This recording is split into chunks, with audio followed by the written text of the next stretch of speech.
Good evening, everyone. Good evening. Good evening. Okay. All right.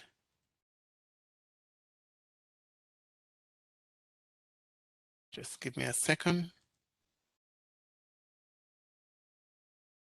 All right. So we have Anne-Marie in class. Is Anne-Marie here?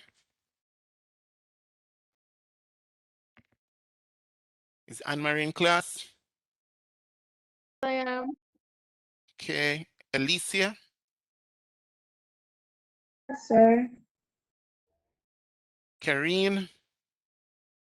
Present. Ladine?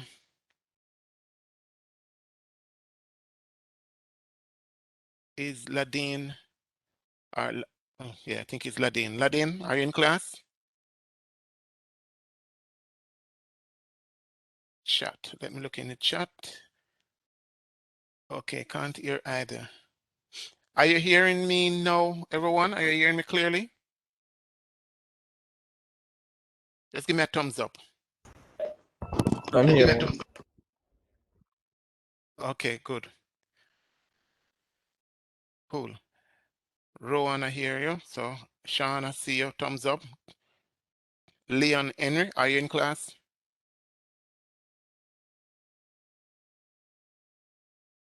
Oh, okay, Leon, get you. Kevin? I'm here. Kevin, are you here? Okay, and Tyrese. Yes. All right, so Sir, present. we are all here. Okay. All right, Leon. Get you. All right, so for this evening, wow, I wonder what's going on.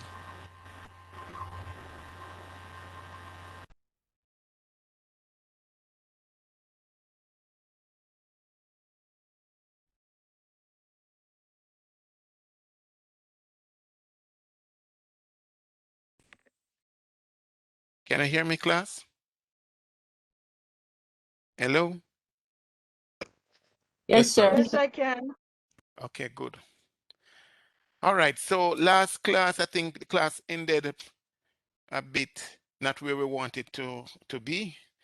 And as someone said, it was ironic that we were talking about blackout and brownout and electrical fluctuation, and then we have a blackout. All right, complete loss of AC power. All right, so we were on this slide and we were talking about power fluctuations, and it is good that we have an understanding most times what it is. I think most of us understand blackout, and I think we get an understanding last week what a brownout is. It's a reduced voltage level. It lasts for a period of time. It's not very short. It's not very long. You understand? But yeah, for a period of time. The noise, that's interference from generators that cause the current cycle to be fluctuating. It will interrupt the current cycle, and that will cause fluctuation in the current. All right. And we talk about spikes, which is a sudden increase in the voltage that lasts for a short period of time. And power surge is a dramatic increase in voltage above normal flow. All right, so that's a power surge. So we often buy surge protector, and when I say surge protector, I'm speaking of real surge protector. Not you have some on the streets that they are only extensions. All right, they are just power strips, so you can plug in multiple devices into that one power strip, but they are not surge protectors. They only look like it, but they are not surge protectors. All right, so they really don't guard anything. It's not a power guard. All right, so the one that are power guard, I can tell you they are not that cheap. They're expensive. You go into some stores, you will see those that says power guard, and you look at the specification, you will see where it tells you at what point it protects you, your equipment that is plugged inside there, and at what point it can't protect you. And then you will know, because when electricity go off and it comes back on, it's not going to give you full green light until your current is stable or your voltage is stable enough for it to to say, all right, I'm going to give you some electricity now to your equipment. So that's called a power guard or a power surge. All right. So we have to be careful of the ones that we purchase in town or off the street. Really, they are nothing more than power strips and no power surge or power guard. All right. So when you're talking about fluctuation, we also have to talk about the protection. All right, talk about protection devices that we can purchase. All right, so to help shield against power fluctuation problems, we use devices to protect the data of and computer equipment. So when you talk about protect data and computer equipment, basically you are saying if there's a fluctuation in power, like a surge or a blackout, because a surge will damage the power supply and a surge can also damage the motherboard. Just like a spike and a brownout will cause the computer to go off because the voltage is lower than what is required. And a blackout is that sudden loss of electrical power, and that also will damage your computer components, your motherboard, and also your power supply. And any other components that are electrical, as everyone inside the mod and the computer will be, is susceptible to any power fluctuation, being damaged by any power fluctuation. Now, so the protection. Surge protector. Help protect against damage from surges and spikes. That's what the surge protector is. All right, so you see a surge protector here. This is one right here, and this is another one. So this long one here, and if you look on it, it has a red and a green light LED. Okay, it comes with proper grounding, and you will get quite a bit of information on the documentation that is there, the document that is there to tell you the specification of this surge protector. And this surge protector you're looking at here is not any $200 or $400 or $600 equipment. It's gonna cost you about $1,500 to $3,000. All right. No, that it might sound like a lot of money, but it's not a lot of money when you're protecting your equipment. All right. So the surge suppressor diverts extra electrical voltage that is on the line to the ground. So a part of in the assignment, one of the questions is what the importance of grounding, you know, and the answer is, you know, when there's a power surge or anything, it will remove that power or that that spike to the least, to the grounds, which is the least device that is going to be used, which is the ground. All right. Uninterruptible power supply, we call it UPS. All right. And sometimes we call it uninterruptible power source also. So just in case you hear somebody say that, it can go like that. And it helps protect against potential electrical power problems and provide consistent quality of power when brownouts and blackouts occur.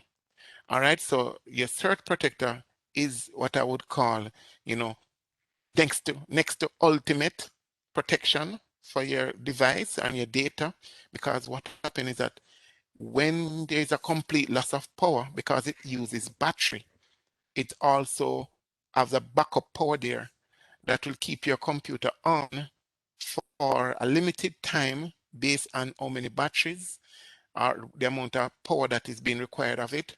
It will keep your computer on for a time that you will be able to either continue to work for a period of time and then save, or it will be enough time just to save your work and shut down your computer, which will then prevent you losing data and damaging your equipment. So that's what the UPS is for. It comes with a battery. All right, so it's a backup supply, backup power supply. All right, then you have standby power supply, and this help protects against potential electrical power problems by providing a backup battery that is on standby during normal operation. All right, so the standby power supply is like it functions, sorry class, it functions like a UPS, but you can say it's a generator, All right. It functions like a generator. You know, we call it a standby. And what it does is to ensure that we have electrical power. All right, during the time. You understand? And it protects us against electrical power problems. So the newer standby generators, for those who have knowledge of these, the newer standby generators, they come with like a motherboard. You know, they all come with a motherboard, let me say, but they come with a little bit more intelligent, where they can detect abnormalities, anything that is abnormal within the power input and output, and then it can also decide to it can normalize it, or it can decide to switch to backup to battery where it is cleaner current, or if it doesn't normalize it, put it that way. All right, so that's what the standby power supply is for. Protect against potential electrical power problems by providing a backup battery that is on standby during normal operation. The device is not as reliable as UPS because of the time it takes to switch over to battery. All right, the UPS is real time. All right, once power has been removed, once electrical AC power has been removed, the battery, the UPS will be there immediately. You won't even recognize it. All right, and that's what it is. The standby sometime now, it takes a little while. It's not we call it, it's not seamless. All right, so it'll take a 5 second, 10 seconds, 15 seconds before it's synchronized to the whole operation.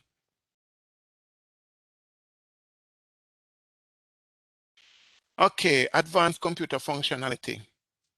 And we're going to talk about CPU architectures. Before I go to here, any question regarding power fluctuation and power protection devices? Any question? No, sir. All right now. Okay, cool. All right, CPU architectures. A program is a sequence of stored instructions, and a CPU execute these instructions following a specific instruction set. All right, so in layman term, in regular language, you know, the CPU responsibility is to execute written instructions, or let me not say written only, coded instructions. All right, and it will execute this instruction in a particular way, or using a particular method. There are two distinct types of instruction set that the CPU may use. One, you have the RISC, which is reduced instruction set computer. All right, this architecture uses a relatively small set of instructions. RISC chips are designed to execute these instructions rapidly. All right, so as it say, it uses a relatively small set of instructions. So, you know, some persons know how to summarize instructions to somebody so that they can understand and execute the instruction efficiently, or you'd say accurately. Those you would consider RISC. You'd call those persons RISC, reduced instruction set. They know how to summarize that instructions. You understand? And while other persons just don't know how to summarize instruction, they will have to be telling you, and then they explain themselves after and explain why they just explain and explain the explanation of the explanation of the explanation. And so the RISC is not that kind of a person. The RISC, you know, is a small set of instructions, and it is designed to execute these instructions rapidly, very fast, no hold up. Now you have the CISC, which is the complex instruction set. This architecture uses a broad set of instructions resulting in fewer steps per operations. You understand? So when you talk about a broad, because it is complex, there are so many information, there are so many instructions there, right? So what it does is execute probably 15 executions parallel, right? 15 execution in parallel, or you say simultaneous. And because it executes so many instructions at one go, you understand? It uses fewer steps. You understand? So, when you say you kill a 3 bird with 1 stone, some person said 2, but I said 3 bird with 1 stone. That's what we're talking about. They use only 1 instruction to complete 3 steps. You understand? So that's what the complex instruction set does. The architecture uses a broad set of instructions resulting in fewer steps per operation. So when you think of complex and you think of reduced mean that it will summarize, give a small amount of instruction, and so it will execute that rapidly. Complex will give you enough, it will give you lots of multiple, enough instructions that when you complete one set of instruction in fewer steps, you complete multiple tasks with 1 set of instructions. All right, so that's what the CISC is. While the CPU is executing 1 step of the program, the remaining instructions and the data are stored nearby in a special high-speed memory called the cache. All right, so just keep that in mind. The CPU, you would call it the CPU memory, but it's high-speed memory. Take, for instance, I am giving you a set of 15 numbers, and let me not put it at that I number. Say I'm giving you a set of 8 numbers, and I say, Tenley, write down these numbers for me. And I said 1, 2, 3, 4, 5, 6, 7, 8. Tenley will start to write, but she will not be able to write all 8 numbers as I speak. But she will be writing, and at the same time, she's recording all the numbers that I'm saying to her in her head. So while she's writing, she's taking the balance of numbers out of her short-term memory, which is her cache, at high speed. Right, Tenley?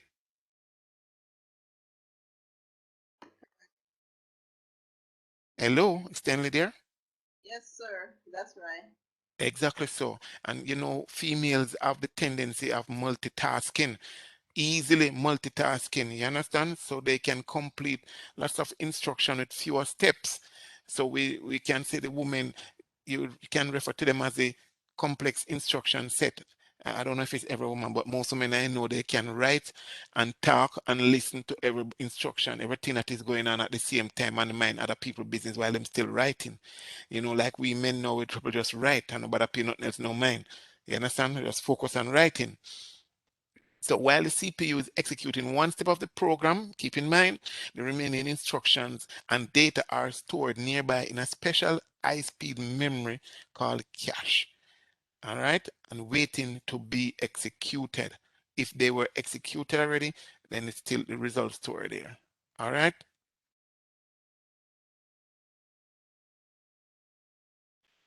Intel processors. Talking about now, we are the enhanced CPU operation. So for persons who will be moving to the advanced state in this year, like who want to complete their A+ certification, which is a really good move for anybody who is doing this course. You're not supposed to just do this course and stop here, You want to move like your A+ certification, all right?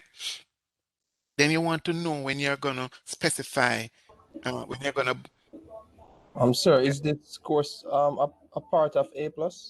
This course Or is type? aligned. This course is aligned with A+, but when you complete it, it doesn't mean that you complete A+. You'd have to do the A+ exam separate. But this course has all the information, all the curriculum for A+ is in this course that I'm teaching. All right, so it is aligned, like equally aligned.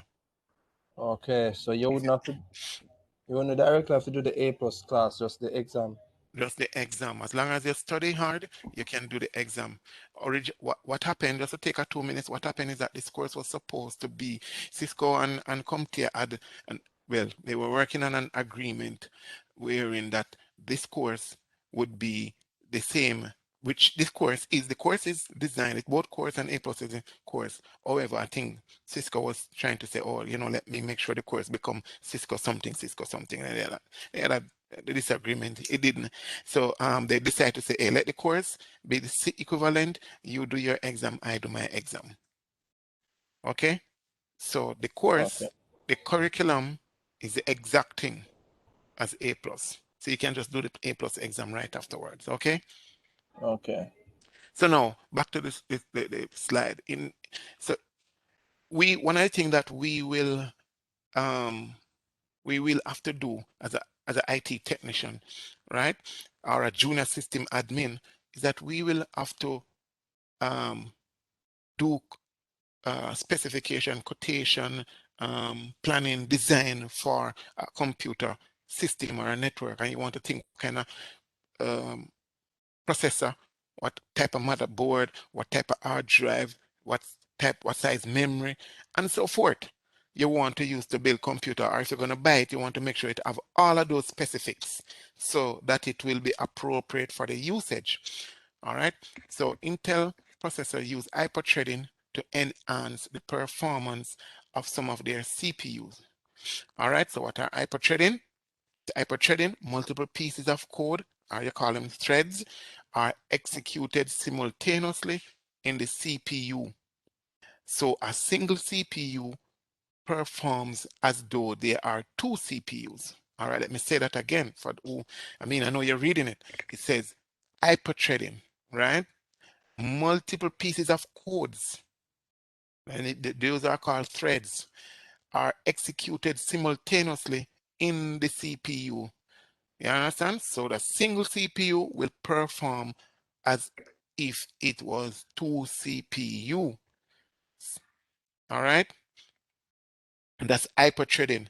Hyperthreading is synonymous with Intel. So when you talk about hyperthreading, you're talking about Intel. Class, remember that. All right? Now we're going on to the AMD processors. AMD processors use hypertransport to enhance CPU performance. All right.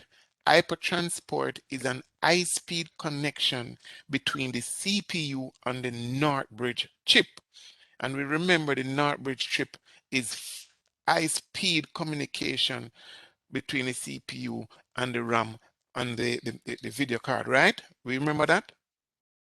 The NOR bridge? Right. Right.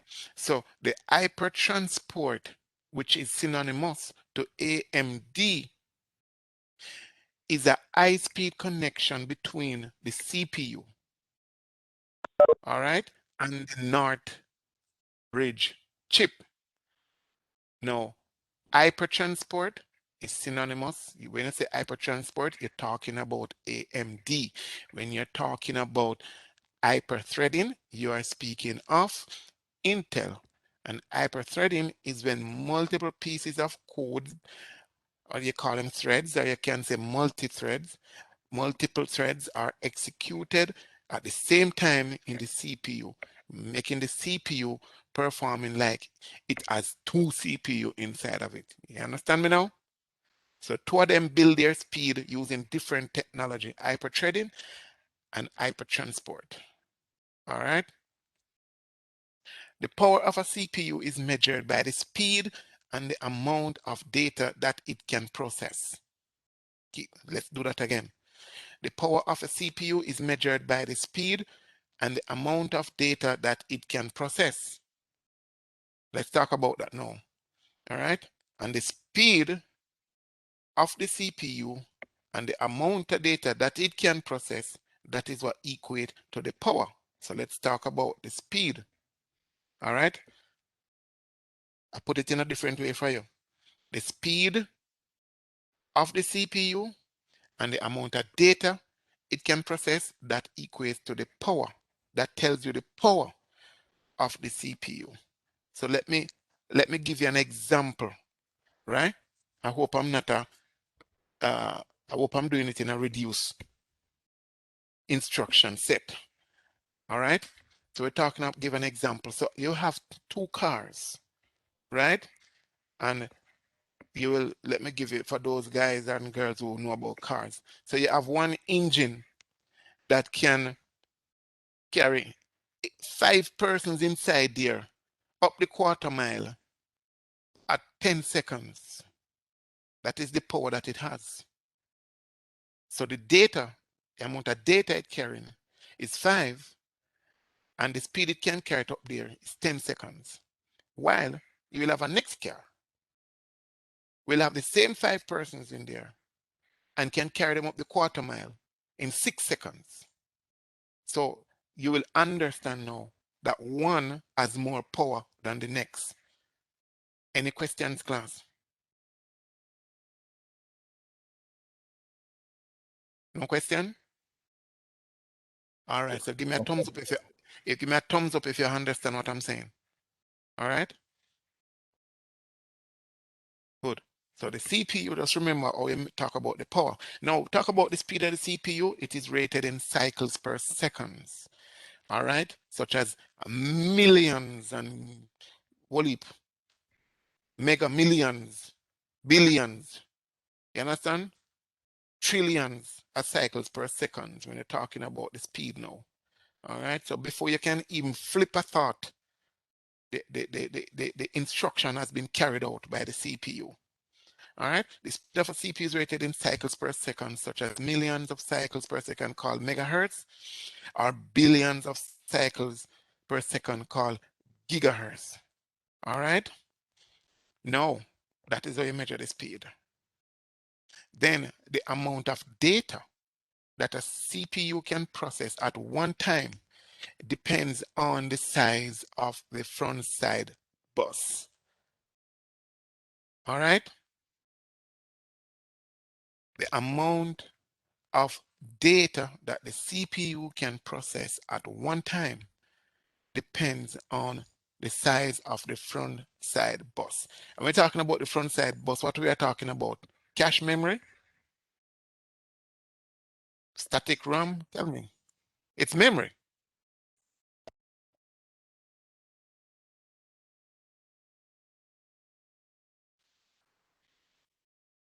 Overclocking of your CPU. Anybody ever hear anyone talking about overclocking their CPU to make it go faster? Especially those persons who like to play games. Okay. Sir, know about that. You can enhance the speed. Yeah, I heard about it. Right. So it's just like somebody get a car and them say, oh, I'm going to chip it. I'm going to put in these things on it. I want to go faster. All right. So listen, overclocking is a technique used to make processor work at a faster speed than it is originally specified. So, you know, your CPU will say 2.5 gigahertz on it, right? But the truth is, it can work probably an next 10% above, but putting at full throttle 10% above, it means that you are going to reduce the life of the CPU, or you're going to cause damage, right? It's the same thing like you have a car and you're going to rev it and overburden it. It can carry 6 persons and you keep carrying 10 persons in any time soon. The shocks, the car, that's not going to work the way it's supposed to work. Efficiency is going to be reduced. All right, overclocking is not recommended. It's not a recommended way to improve your computer performance and can result in damage to the CPU. Anybody can give a quick response and tell me why it is not recommended? It generate more heat to the CPU. Correct. It generates more heat. So some persons overclock their CPU and they don't even think of enhancing or upgrading the cooling system. All right. So by constant generating of heat that is above recommendation for the CPU, it means that the CPU is going to stop work anytime soon. Now, the opposite of overclocking is CPU throttling. All right, throttling. CPU throttling is a technique used when the processor runs at less than the rated speed to conserve power or to produce less heat. So what you can do, you can buy a CPU that is more powerful than what is required of it, the usage. You know, like it can be all 50% more powerful. And because you want to make sure it runs extremely efficient, producing less heat, and not only that, it probably will, because it is throttling, what will happen? You find that because it's not using as much heat, you have to put in a whole heap of fan in if you make noise in your head when you sleep at night time or make noise in your office. So you can't hardly hear your ears, according to old people or older persons. You understand? So CPU throttling is a good technique when you have money to buy a processor that is far more powerful than that we really required it for. Then you can set up your throttling and you still get the same performance. You get optimal performance. CPU lasts longer, and not that it lasts longer, but computer sounds silent and smooth. All right. CPU virtualization. And this is a hardware feature supported by AMD and Intel CPUs. And that enables the single processor to act as multiple processors. I don't think I need to explain that. All right. With the CPU virtualization, multiple operating systems can run in parallel on their own virtual machine as if they were running on a completely independent computer. All right. I think most of us in class should have a knowledge of what we talk about virtualization. For those who don't know, that is the way when we talk about the cloud, that is one example of virtualization, and also is a situation where you can have one computer and through virtualization you can install multiple computers as long as the processor and the motherboard, the BIOS, is enabled to do it and can do it. All right.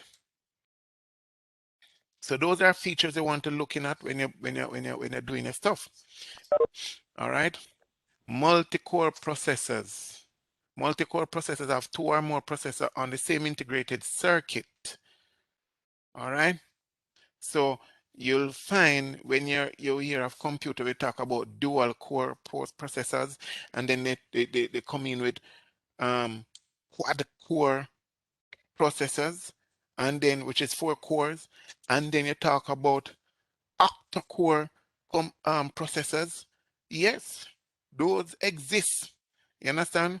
And then you talk about hexa-core processors. Hexa-core has 6 CPU, octa-core with 8. You understand? Triple core, I know is not very popular, but yes, it does exist. Okay, the table is at the bottom. I didn't even realize. Yes. All right. So we're talking about multi-core processors. Multi-core processors. Listen to me now. Integrating the processors on the same chip, meaning it's one die, it's one square die, right? And that's the integrated chips. They put multi-cores on that one chip, multi-core processors. All right. And so integrating the processors on the same chip creates a very fast connection between them. So you don't have to left from here to go downtown to pass the information to you don't have to left from here to go downtown to pass information to Tenley. You understand? No, that no work. All me need to do is just stretch my hand right here so I can get Tenley, because Tenley right beside me. You understand? So it take 15 minutes to go downtown. It take me half a second to pass it from here to Tenley. You understand? So integrating the processors on the same chip create a very fast connection between them. Multi-core processors execute instructions more quickly than single-core processors. Instructions can be distributed to all the processors at the same time. You understand? RAM is shared between the processors because the cores reside on the same chip. Okay, so RAM is not for core 1 separate and for core 2 separate and for core 3 separate. RAM is shared between or among all the processors, all the cores inside that processor on the same chip. All right. Multi-core processors can conserve power and produce less heat than multiple single-core processors. All right. So back in the days, we used to have like 2 processors per one motherboard, sometimes 3 or 4. And we're talking about server motherboards because those were single core processors, right? So you find that we have to have a heat sink and a fan, proper heat sink and fan on those processors independent for each processor. All right. Now, if you talk about a multi-core processor, is one heat sink and fan on that one processor. So you can have 4 cores or 6 cores or 8 cores. It's just one heat producing agent, and it's just that one chip. So you just need it. When you have multiple single core, it's more than one heat producing source. All right.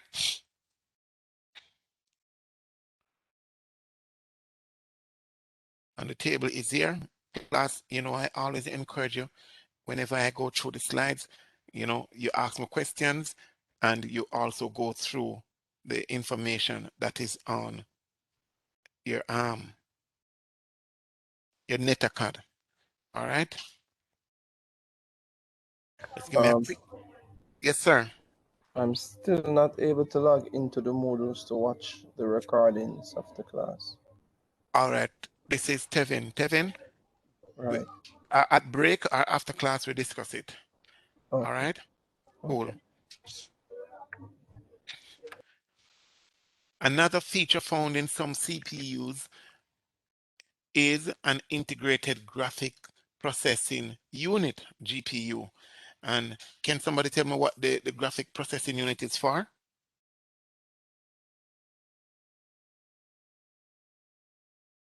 Hello? Okay. All right. So the graphic processing unit is to produce video, or to produce, not video, let me say, to produce graphics, whether it is video or still. All right. And that is more advanced. You understand? And it also, and what it does in the what you call it, the technical term, is to perform rapid mathematical calculations in order to render your graphics accurately at the right resolution. All right. So, you know, it's, as I say, it has to do with graphics, you know, whether it is image or video. All right. So a GPU can be integrated or dedicated. All right. So it can be integrated, which is embedded on the CPU and is dependent on the system RAM. All right. And when it is dedicated, it is a separate chip with its own video memory dedicated exclusively for graphic processing. So you'll find you'll have some video, they call it the graphics accelerator card there. You can buy those video cards and it comes with its own GPU. And on that video card, the GPU is the processor, right? And sometimes on those video cards, you will have a fan or 2 fans on it. And also it comes with even a memory chip, a slot to put a memory chip on it. All right, so you know that is some serious graphics. That's a serious GPU. All right. Integrated, the benefit of integrated GPU is cost and less heat dissipation. So once it is integrated in the CPU, that's one place where it will be, the heat will be dealt with actively and passively with the heat sink and with the fan and heat sink. All right, but when you have one that you dedicate, then you know say it come with its own everything.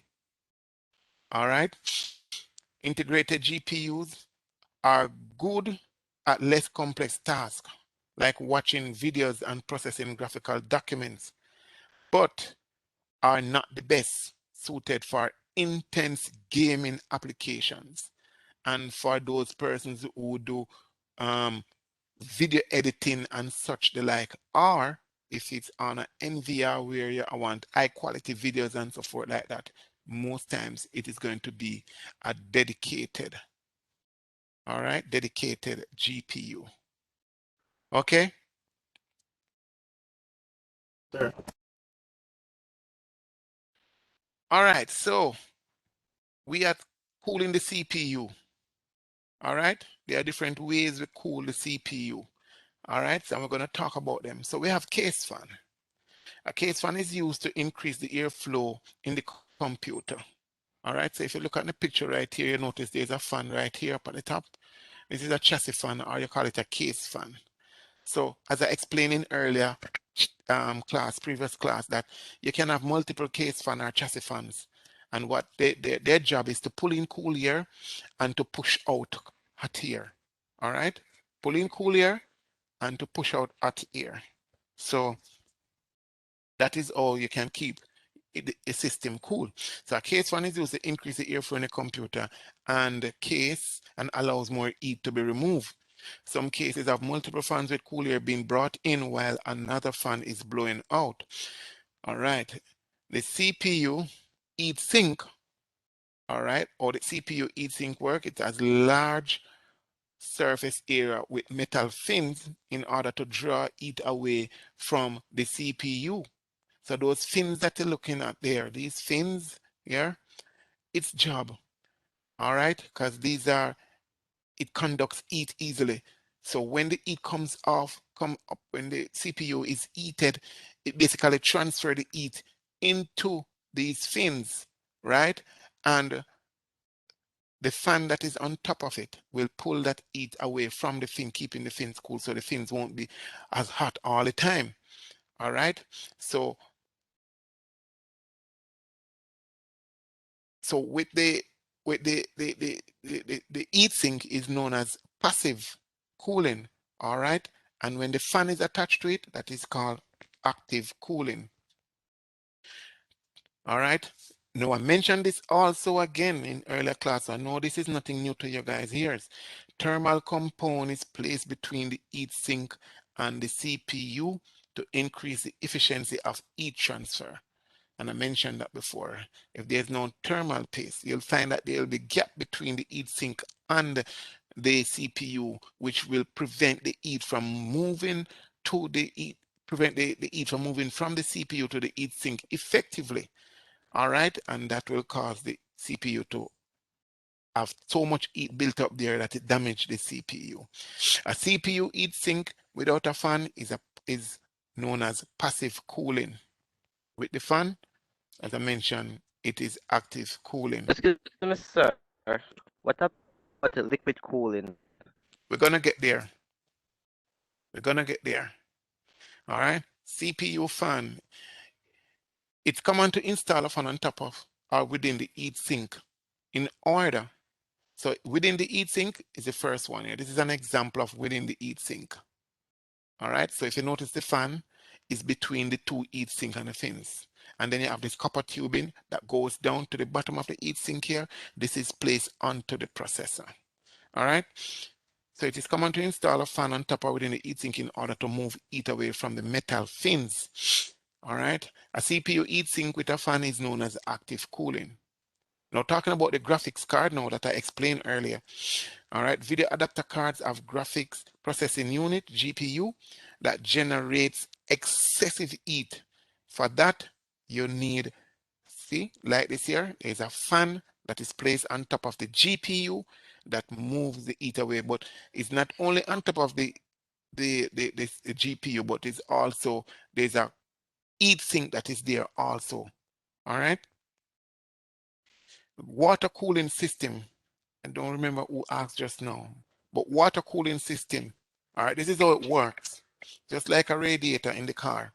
All right, where the water is circulated through the system. Cooling is, there's a pump there, and that pump keep pumping the water in circles, circulating it, and cooling the radiator, which we call, you would say, as is equal to the heat sink. So they'll be cooling that radiator that is placed on top of the water is cooled with the radiator and passed back down into the heat sink that is placed on top of the processor. So a metal plate is placed over the processor, and the water is pumped over the top to collect the heat the processor generates. The water is pumped to a radiator to disperse the heat into the air, and then the water is recirculated. So there's a reservoir. Sorry, I was thinking I could carry one to show you what it looks like. So the water is in a reservoir, all right? And there's a pump there that pumps the water around and around and around. It's just like a car. So the water is stored in the radiator in the car, and the water pump keep pumping the water through the engine into the radiator to be cool, through the engine into the radiator to be cool. Is the same principle. All right. So we have done talk about the CPU and the cooling. So we're going to talk about RAID. Anybody want to tell me what is the meaning of RAID? It's an acronym. Anybody? Come on, man, try. There's no wrong answer. You just try. The array of independent is this. Can you say it again? Redundancy array of independent disk. All right, so it's redundant array of independent disk. All right, correct. All right, and all that work, I'm going to explain. Let me read the first line. Computers can implement redundant array of independent disk technology. And RAID provides a way to store data across multiple storage devices for availability, reliability, capacity, and redundancy. And that also most times improve performance. All right. So the reason for that is, you know, when you put one hard drive in a computer, regular desktop workstation, that one hard drive crashes for whatever reason, start to give problem, chances are you're going to lose the data, and then maybe you will not be able to recover that data. I don't know if any one of you guys have ever experienced that scenario. All right. But when you're in the data business, wherein data is critical and important, and you cannot afford to lose data. Take, for instance, Amazon and their suppliers, Amazon and their members. Take, for instance, the U.S. Embassy, the Jamaica, we call it Amber Alert, Jam, the tax office, all those people, everything. RGD. Suppose one day they go down and say, brother, you know, so the hard drive crash. All your information that you want to get back now from long time ago, you can't get back. You understand what I'm talking about? So when it comes to fault tolerance, when it comes to redundancy meaning it's like a backup. You understand? You have a next, you have an option that is just as good. You get what I say? And when you talk about, you're talking about availability, meaning you must be able to get to that data immediately. If it's not immediately, within a very short period. And when you use the word reliability, you're talking that you must be able to get the information. You must be able to get the information and get it accurately. All right. So when you talk about available, you're talking about the data is there. You can access it. You're talking about reliability. You're talking about getting the data and it is accurate. All right. Capacity, you're talking about the amount of storage that you can have. All right. And improvement, you will talk about, because some of these RAID cards, they have their own little processor going on there also. And some they will assist in the data transfers from input to hard drive or from hard drive to display. Quick mean rapid, very fast.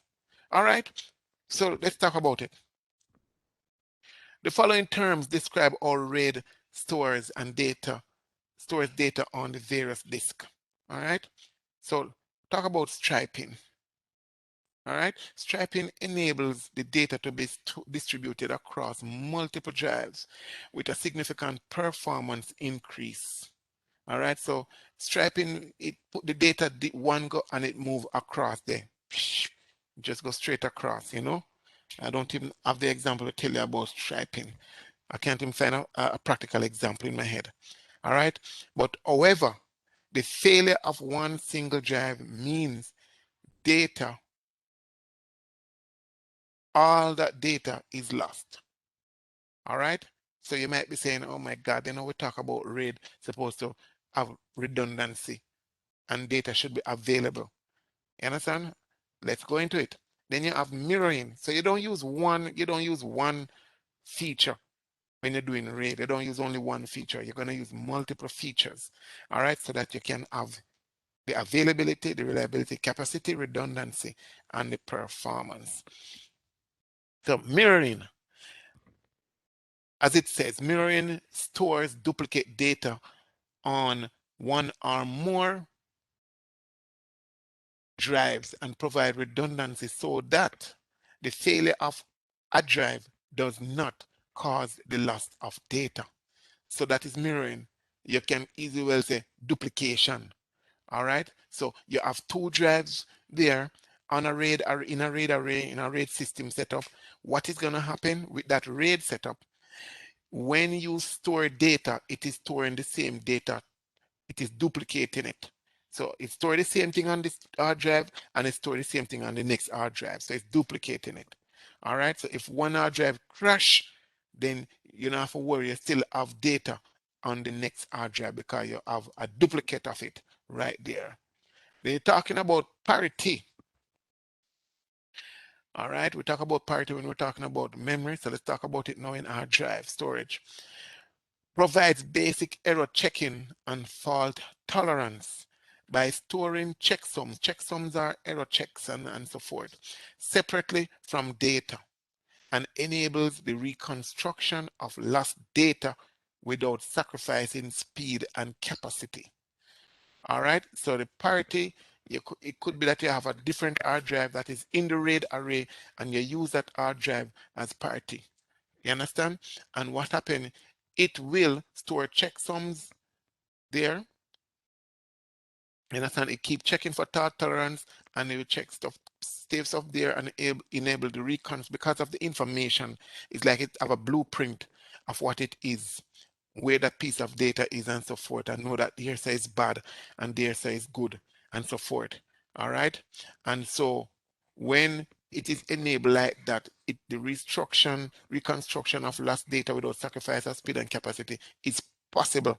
So that information will happen while you're working on your computer just the same, and you won't have to worry about it. All right. Double parity provide fault tolerance for up to 2 drives. So what does mean is that you can have 2 drives fail in your setup. So for instance, you have 4 drives and 2 drives fail because you have double parity, right? Because you have double parity setup, the 2 drive can fail and you're still operating your system.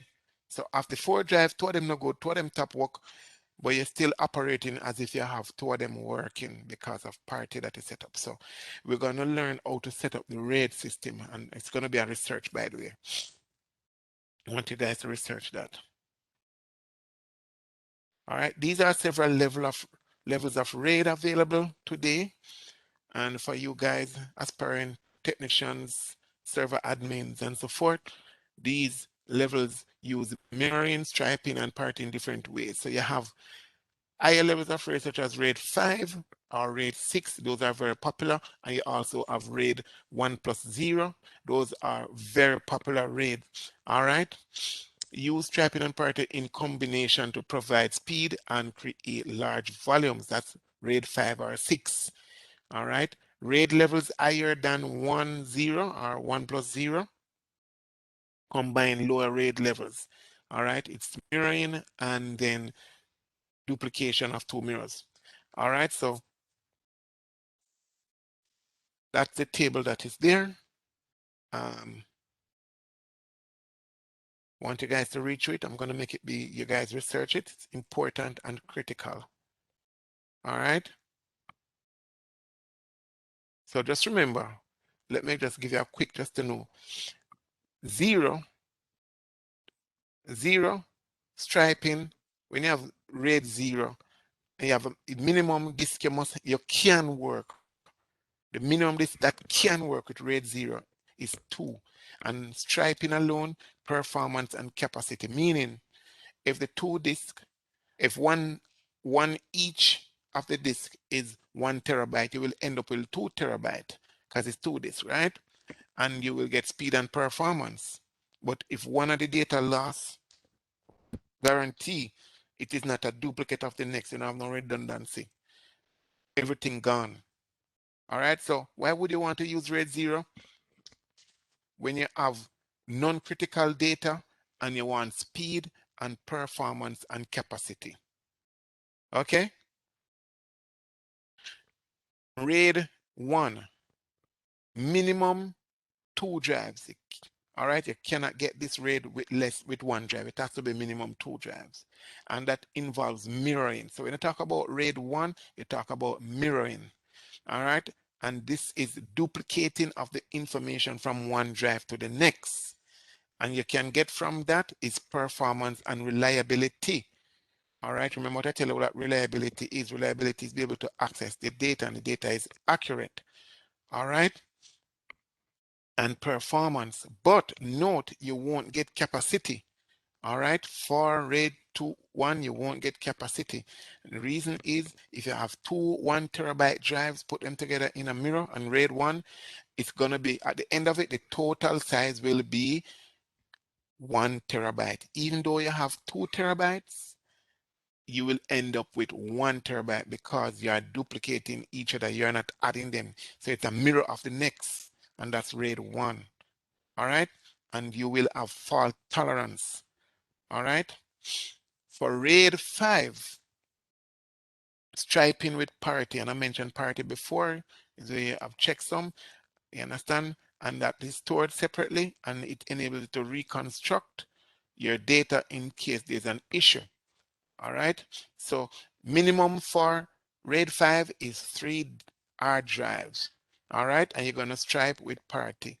No, listen, performance will be there, reliability, and you will have capacity.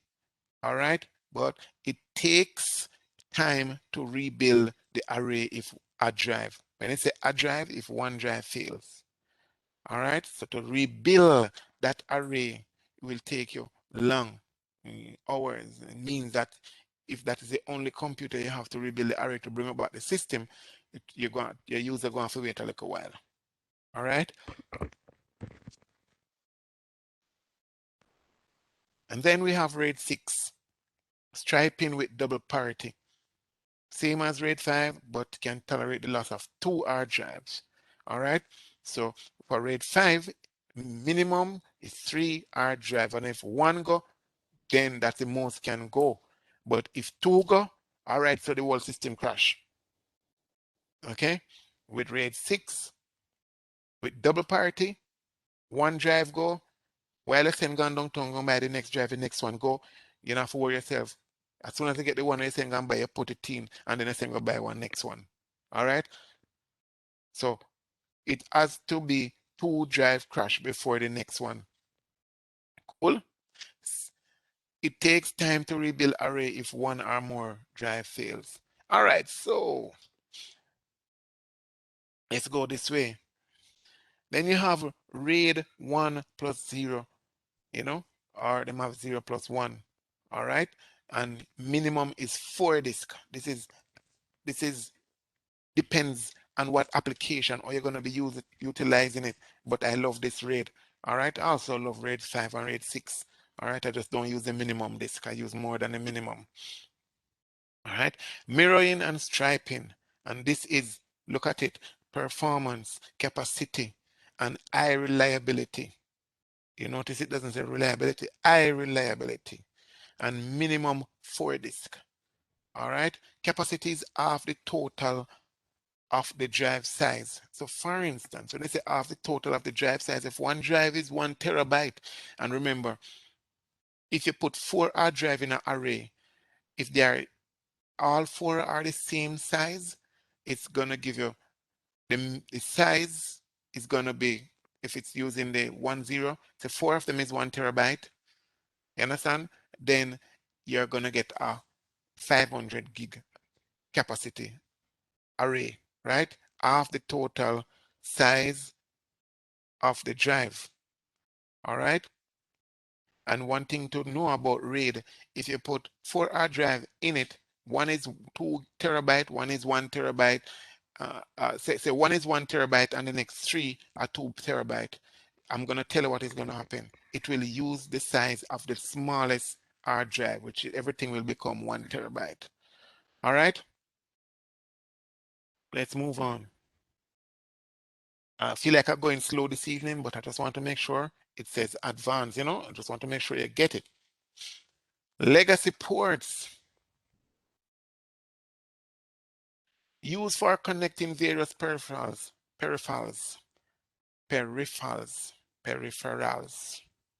I don't know what's going on with me this evening. All right. So you talk about printers, scanners, modems, console connection, and network devices. These are legacy. You remember I spoke about legacy. Legacy, I think, not that it don't use anymore, but they were the earlier versions, or you could say the very early versions. All right. And you have parallel, still popular today, very popular, used for connecting various peripheral devices, commonly printers. All right. So the parallel port is still very popular. Most the common port that we plug printer in nowadays is which port? Class? USB. USB. Cool. That is a modern day port for the modern day people. You understand? But we still have printers that uses parallel port. Then you have the game port, used for connecting a joystick, but nobody uses the game port anymore because we have what?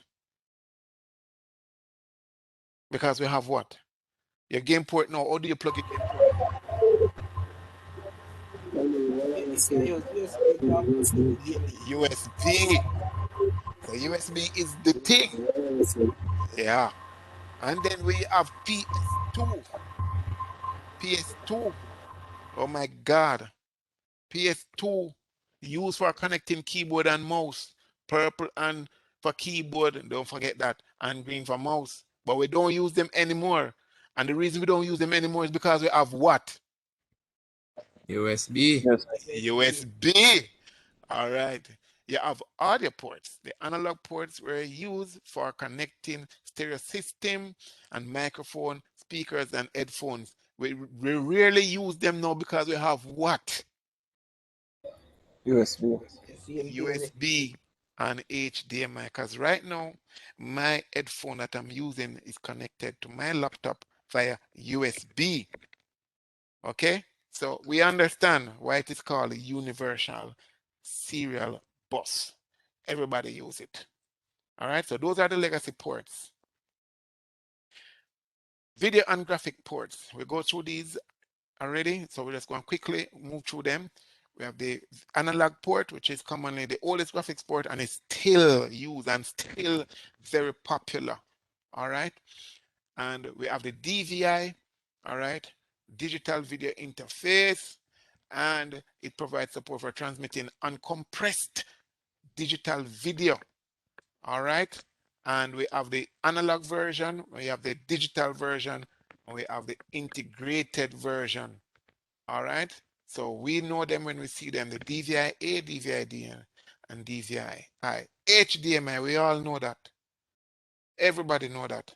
HDMI is the popular one. So when you talk about display ports now, when you talk about ports, it's two ports we really talk about nowadays, USB and HDMI ports. It carries, the HDMI port carries the video information as a DVI, same as a DVI, but it's also able to carry audio and control signals. We have the display port designed to replace both DVI and VGA for our computer monitors, while including high bandwidth video and audio signals. Not utilized a whole lot. We don't see it in most computers, so most persons may never see it or may not even know what it looks like. But the picture is right here. There it is. That is your display port. You have your HDMI here, you have the DVI, and you have your VGA. USB cables, this is what we know. All right. Over the years, the USB has evolved with various standards. We have 1.0, 2.0, 3.0, and the new one, 3.2. All right.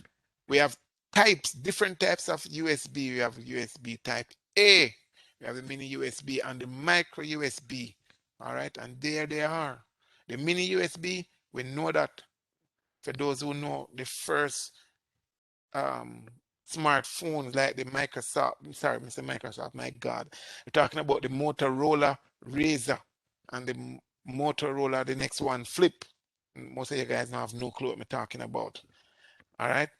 But those charge cables were used for charge on the older phones. Then we have the micro USB, which is at the bottom that we're used to for smartphones, tablets, and other devices. All right. So that is what it looks like. And we have a regular USB type A that we all use. All right, so we talk about the type B, and that one, there it is on the screen there. It has a square shape with some beveled end there, exterior corners at the top, and it is used to connect printer, external hard drive, and some other devices. All right, USB type C, we know that one. All right, it is rectangular, almost in like the mini USB, and it comes with the edge round up or some corner. And it's the newest USB interface. We use them on the phone, them like Samsung Galaxy S8 upwards and most of the A versions and so forth and so forth. Then we have the Lightning. And we know the Lightning is synonymous with one particular manufacturer, one set of products. Anybody can tell me? The Apple products. All right, so we get it. Then we have SATA cables and connectors. SATA cable, one end plugs into the SATA port on the motherboard and the other the back of an internal storage device. All right, so it plugs either in your hard drive, whatever storage, it can be your SSD, it can be your optical drive, and so forth and so forth. All right, the SATA cable does not provide power. So you have to have a SATA power cable. All right, and that is needed when you're putting in a device and want to power it. The SATA data and power cables are keyed, so they can only be installed one way. Keyed mean that you can't make no mistake. If you force it on, you're just mashing it up. You have the eSATA, which stands for, the E stands for external, and the cable is used to connect external SATA drives, and it's keyed, it's a keyed connector also. You have the eSATA adapter, and like we said, we on our assignment, we tell the difference between an adapter, all right, and a converter. So an expansion card is commonly used to provide eSATA ports. All right, so you plug that in your expansion slot, and the expansion slot can be PCI or PCI Express, PCIe. All right. Twisted pair cables and connectors. Twisted pair cable used when wired Ethernet. We'll go through Ethernet as we move further in the course, and the older telephone networks. All right, that's why we use twisted cable. We have different category of twisted cable, and the most popular one that we're using now is what? Anybody know? LAN cable. I'm sorry? LAN cable. I didn't hear you. The LAN cable. LAN cable. Okay, so the LAN cable is a twisted pair, but I say we have multiple categories now, and the new one of the most popular cable category in the market now is category 6. All right, so we will go through the categories as we move along. All right, so twisted pair comes in two types. You have the unshielded, which is UTP, unshielded twisted pair, and this is the most common form of twisted pair cabling and uses color-coded insulated copper wires. So there it is. This one here, the yellow one, not shielded. So you can see there's nothing around the way. You have the yellow outer jacket, and then you have the copper cables there with the insulation on it outside there. They are color coded. All right. Then you have the shielded twisted pair, STP.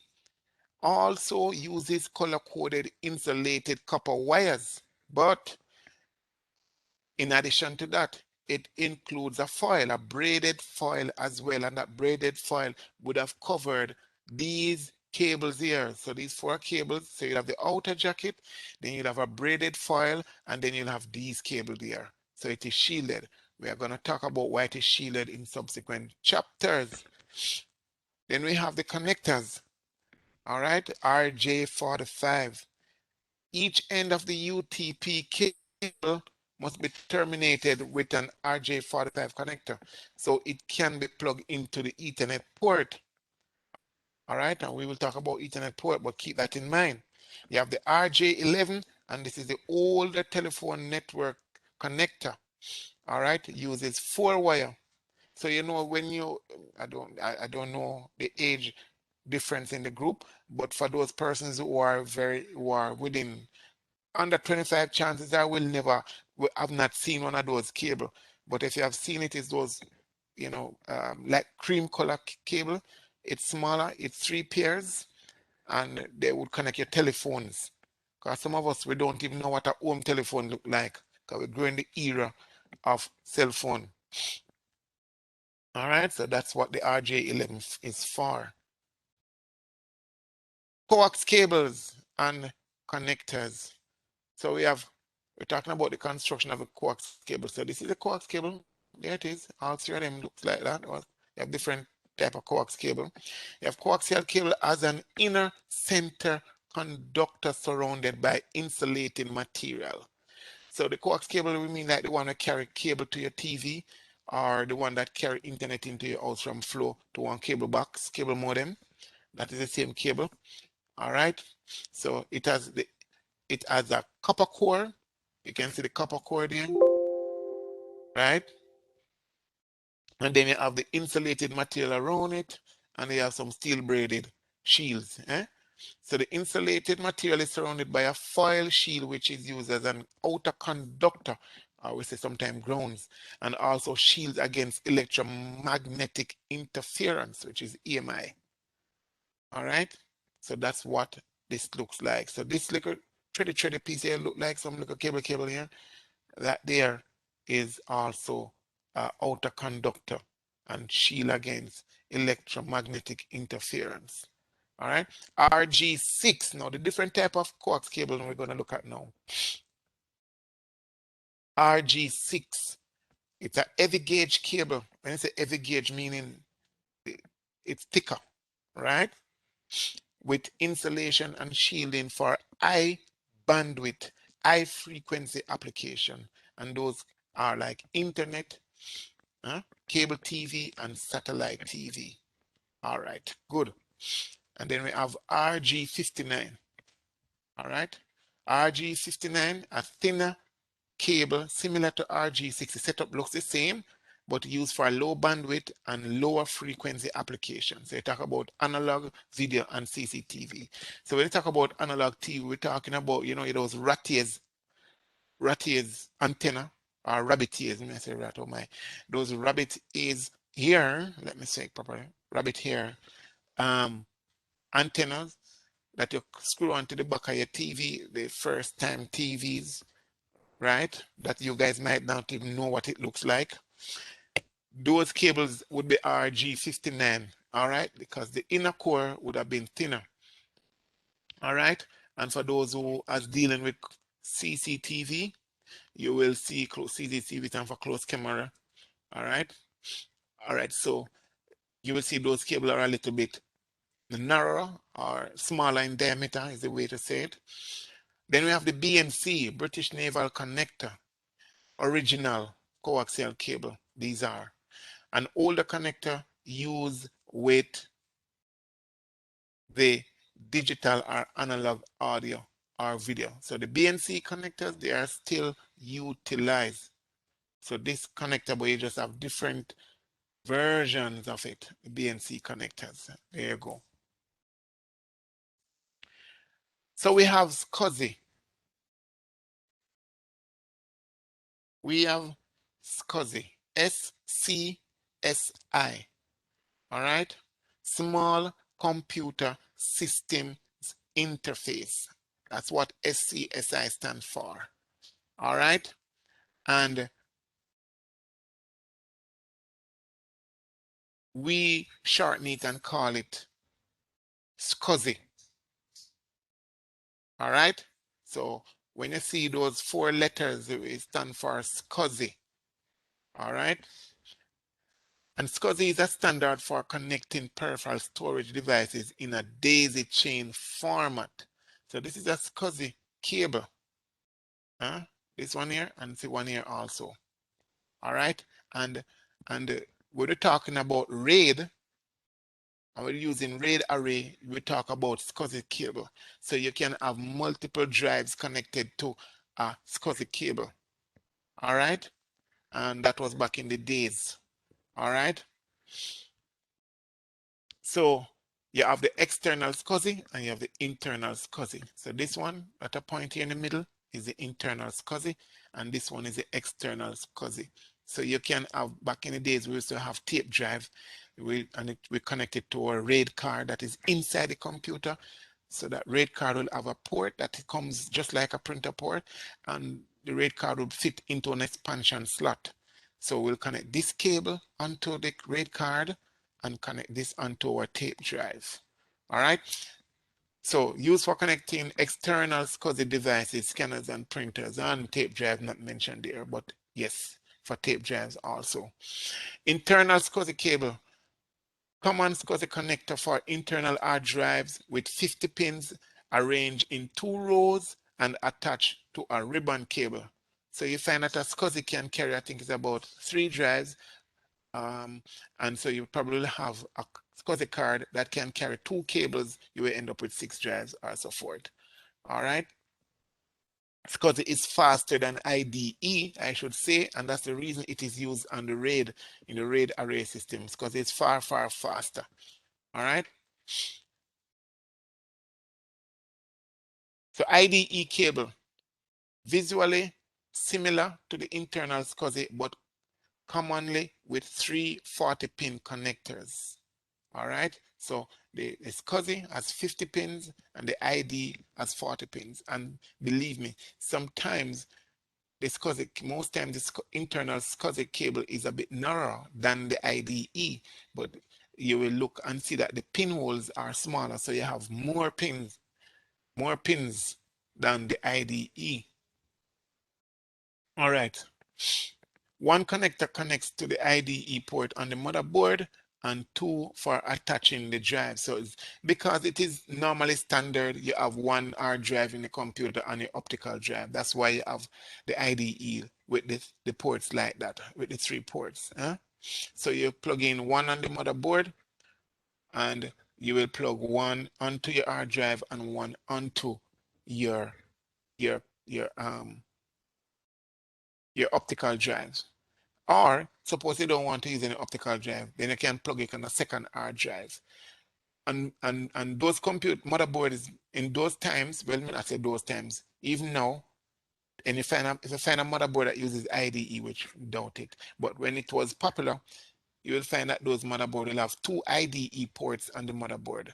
So you can have 4 devices, IDE devices in your computer. You can have 3 IDE hard drives and an optical drive, or you can have 2 optical drive and 2 hard drives.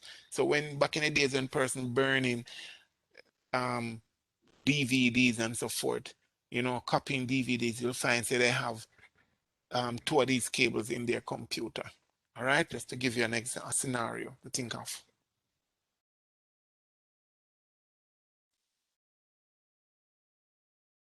Okay, so any questions, class? Any questions? We're going to break at 7 o'clock, which is 2 minutes time, and I'll open this time for questions if you want, before we continue on monitor characteristics. When we get back from class, we are going to finish chapter 3. When we get back from, break. Any questions? Sir, last week you did us, you did a plan one day for practical, probably this Thursday. You go still do that or you go wait till a later date? All right, so I'm thinking and waiting on to see what is going to happen after the lockdown. Because for us to do a practical, we'd have to come in like at about 3 o'clock. I don't know if most persons can do that. You understand? So that you can get to finish and leave and go home before curfew, which is at 7 p.m. Yeah, everybody understand? So that is a concern that is present right now as it stands to ensure that we can come in, spend the time, and do what we have to do. So if the what you call it, the lockdown, the curfew hours may not change, but the lockdown days may be different, and which means that we could have Tuesday and Thursday. Right now we only have Thursday. You understand? But the time is also critical. So let us wait and see after next week, then I can decide. But don't worry, we will continue through the courses, and then we get the practical, and then I think it will make a whole lot more sense when I get there. All right? All right. Any other question? Come on, guys, I don't like when I don't ask questions. I want you to ask questions. All right? Like before the exam, we go have like any like revision Yes. time or practice. Yes. Okay. What I do is before the exam, I try to have at least 2 classes where we simulate the exams, practice the things that needs to be practiced. All right? Yep. So, but at the end, what I always say is if you practice from now, read and practice from now, go through the labs, all the labs. Guys, listen to me. Class, it's important. Your Cisco Net Acad platform is there for your own benefit. Everything is there for you to pass this course. Every single thing. All right? So, and there are labs there for you to be doing. If you complete all those labs and all the chapters, there's no way you should be able to fail this course. So even though I'm not giving you all the labs now, but I will be giving you labs further down. You have to practice them. Labs that you don't understand, you can link me up anytime. As long as I see the message, I will answer. All right? But if you message me at 1 o'clock, I may not be able to answer you sometimes. All right? And on Sunday mornings, if you message me, I won't be able to answer you either on Saturday mornings, early those times. But practice the labs. Every chapter has labs, practice them. Okay, so we'll now take our 15-minute break. We'll get back at 7:15 and then we will finish the chapter. So take your break to do your restroom, drink your juice, drink your water, stretch your legs. All right, see you in 15 minutes time.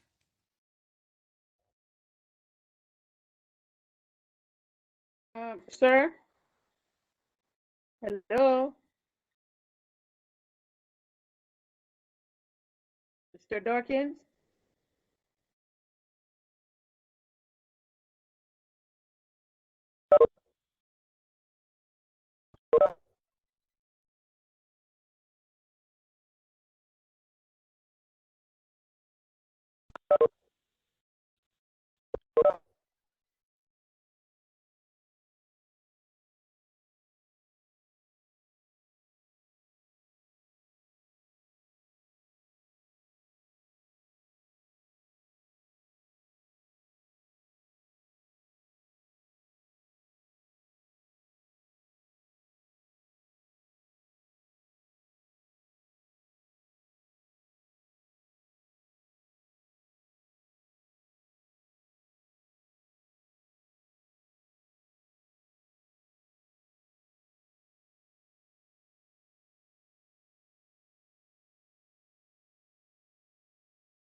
Welcome back, everyone.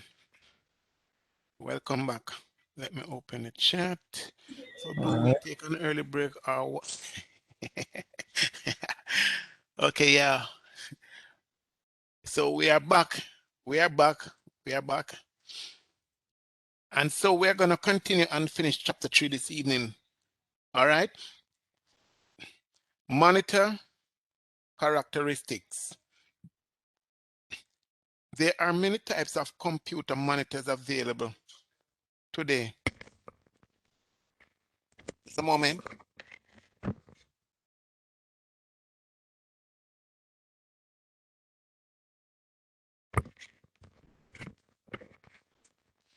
So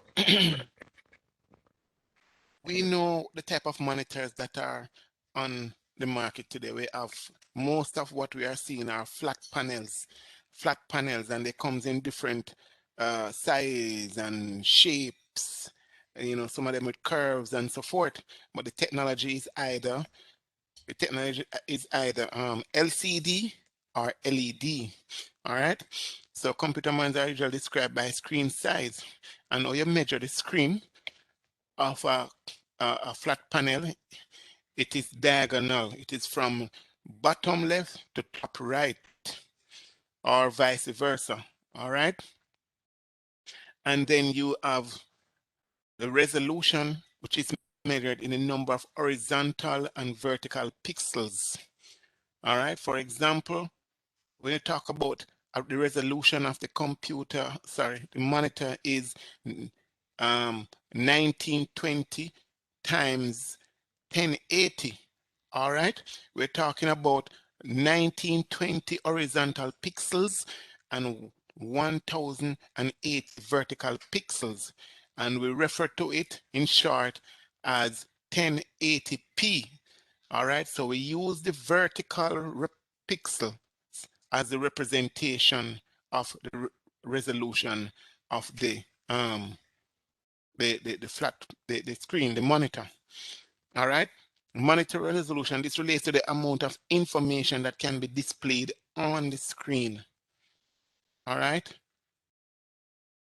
And the native resolution, this identifies the best monitor resolution for a specific monitor. All right, native mode. This term, this is the mode that I can put the monitor in, by the way. All right, this term describes when the image sent to the monitor by the video adapter card matches the native resolution. So that's the mode. All right, so when the image sent to the monitor by the VGA or the graphics card, it matches the native resolution of the monitor. So you put it in native mode. All right. Then you have connectivity, the different connectivity which you've gone through. We have the VGA, the DVI, and HDMI, or the display port. All right. Important, keep in mind the resolution. All right. It is measured by multiplying the horizontal and the vertical. And we refer to the resolution basically using the vertical pixel as a representation for the resolution. All right. Monitor terms. So these are terms we talk about when we're dealing with monitor. We're talking about the pixel. And pixel is a tiny dot capable of displaying red, green, and blue. So that's one pixel. It's a tiny dot. All right. When you talk about the pitch, the dot pitch, all right, or you say the pixel pitch, the distance between pixels on the screen. All right, so you're talking about the space between the pixels. Then you have the brightness. We talk about luminance when we talk about the brightness. All right, and this is measured in candelas per square meter. So it's CD. When I talk about brightness, I talk about CD/m squared. All right, it's candelas per square meter. Contrast ratio. The measurement of how white and how black a monitor can get. That is the ratio, the contrast ratio. Aspect ratio, the horizontal to vertical measurement of the viewing area of a monitor. All right, the viewing area. All right, that's the ratio. So, you know, like you can have 4:3, 16:9. You understand? Talking about 16 centimeters by 9 or 14 by 3. You understand? So those are the we call aspect ratio, the horizontal to vertical measurement of the viewing area of the screen. Refresh rate, the amount of seconds for an image to be rebuilt, and that is measured in hertz. All right, so you have some at 60 megahertz, 56 megahertz monitors. These information are either in the documentation for the monitor or is on the back of the monitor. All right. So when you talk about refresh in, it's how fast it can redraw an image. All right, on the screen. Response time, the amount of time for a pixel to change properties, meaning whether it is getting brighter or dimmer. All right, that is the response time, and that the response time if you do with pixels, so you just keep that in mind. Interlace, all right, creates an image by scanning the screen 2 times. All right, odd lines and then even lines. All right, talking about interlace. So back in the days when we talk about those CRT monitors, the interlace information is always critical to see how fast you can scan the image. All right, I get the image onto the screen. All right, so non-interlace creates an image by scanning the screen 1 line at a time. All right, so non-interlace, you do it line by line, and interlace is alternate lines. Let's keep that in mind. All right. Display standards. You have CGA 320 by 200. That no exists much when it comes to computer monitors now. It probably exists when it comes to some very small screens that you don't really need high resolutions and those stuff. It still exists for those, but not for computers or TVs. All right. Then you have VGA.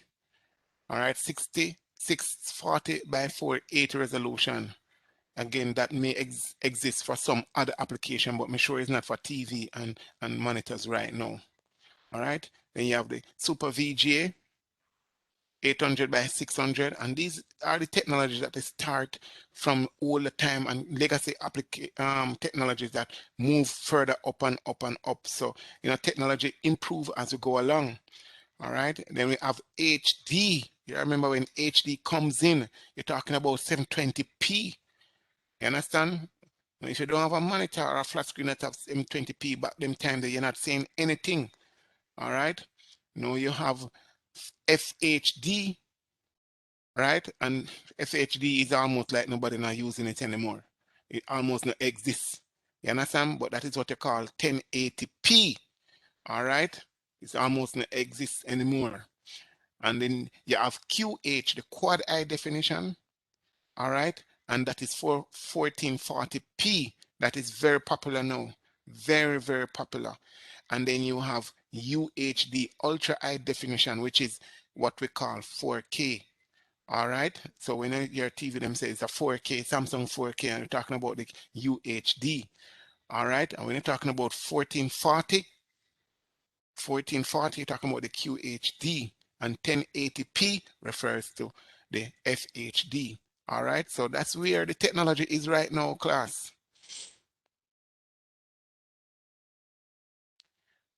Using multiple monitors, adding monitors can increase your visual desktop area and improve productivity.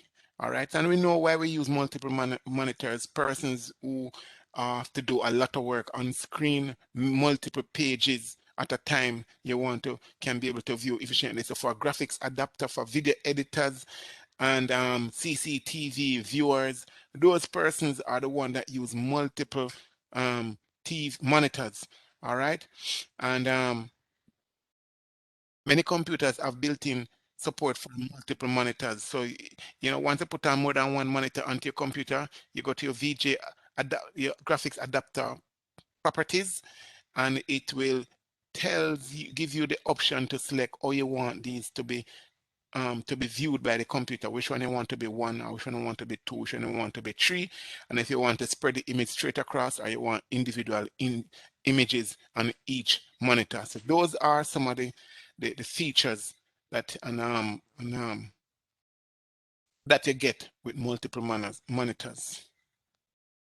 Computer configuration. All right, so motherboard upgrade. We talked about this in basic earlier. Computers need periodic upgrades for various reasons. User requirements change, software packages require new hardware offers enhanced performance. So that's the reason, you know, and you will learn that one IT year is 3 months. Well, let me not say 3, it's 4 months. You understand? One IT year is 4 months. You will learn one time one IT year used to be 6 months. No, people are saying one IT year is 4 months. So basically every 4 months you'll have a new technology on the market. But we cannot move as fast as our technology moves. That's almost impossible. You understand? So what we do is we buy what we need or buy according to our need. If you upgrade or replace a motherboard, consider that you might have to replace other components, including CPU, heatsink, fan assembly, and RAM. We mentioned that earlier. I don't think we need to go through this here because I give scenarios more than one time. And we talk about the motherboard must fit into the whole computer case and the power supply must support it. Else you will have to buy them there also. You might have to buy those. All right. Any question, class? Let me see if anybody say anything. Not hearing me? Who not hearing me? Elisa, are you hearing me now? Yes, sir. Okay. All right. I don't keep my chat screen open all the time. All right. Steps to upgrade motherboard. All right. To upgrade a motherboard from a computer case, follow these steps, and these are the steps. Record all the power supply, case fans, case LEDs, and case buttons attached to the old motherboard. All right, and that is if you don't have the manual, so you want to ensure that you know where they fits. Because this motherboard may be a little bit different, so you want to make sure that the case connectors can fit onto this motherboard and you know where they are and what are they for. Sometimes, and the reason you want to record it too, is that you're upgrading the motherboard and not the case. So you probably don't have any documentation for the case because guess what, you know, sometimes you go, somebody call you to do a work for them, set up their computer and you have to upgrade the motherboard and so forth, and you have to use the old case. And in such situation where you realize that you, the technician, have no documentation regarding the case. So you have to write down what you see. Say this pin, this connector connect to the LED, this connector connected to the hard drive, this one to the reset switch, this one connected to XYZ, if you understand what I mean. Then after you do that, you disconnect the cables from the old motherboard, disconnect and remove the expansion cards. You record how the old motherboard is secured to the case because, you know, you're going to put in back the new one. Some of the new one, the setup, the design, where the layout of the screw holes may be different, but normally they can fit because it's like a standard, the cases. So even though the layout of the screw holes may be different, it will still be able to fit onto the case. You only need to use the other screw holes that are there. So you want to record that, and if it can't work, then you have to mark out for the new one and use it. Remove the old motherboard from the case. Identify where all the connectors are, such as the power cable, the SATA cable, fan, USB, audio, front panel connectors, and those stuff. And like, all right, so replace the old I/O shield with the new I/O shield. That is the input output. But you guys should remember, I hope you remember what I show you. What is the I/O shield? That metal that you put at the back that covers up where the USB ports, the printer ports, the video card port, and the audio ports. All right, that's the shield. That's the I/O shield. All right. Insert and secure the motherboard into the case. Connect the power supply case fans, case LEDs, front panel, and other required cables. And then after the new motherboard is installed, the cables are connected and installed and secure all the expansion cards. And there we go, voila. All right. When you're doing a CPU upgrade, one way to increase the power of a computer is to increase the processing speed. All right. But remember, again, as I say, when you're upgrading CPU, you must ensure that it is compatible with the motherboard that you're going to be putting it into. All right. And also, CPU upgrade most times will require heatsink and fan. All right. So let's go. The new CPU might require different heatsink and fan. That's what's there. The assembly must physically fit the CPU and be compatible with the CPU socket.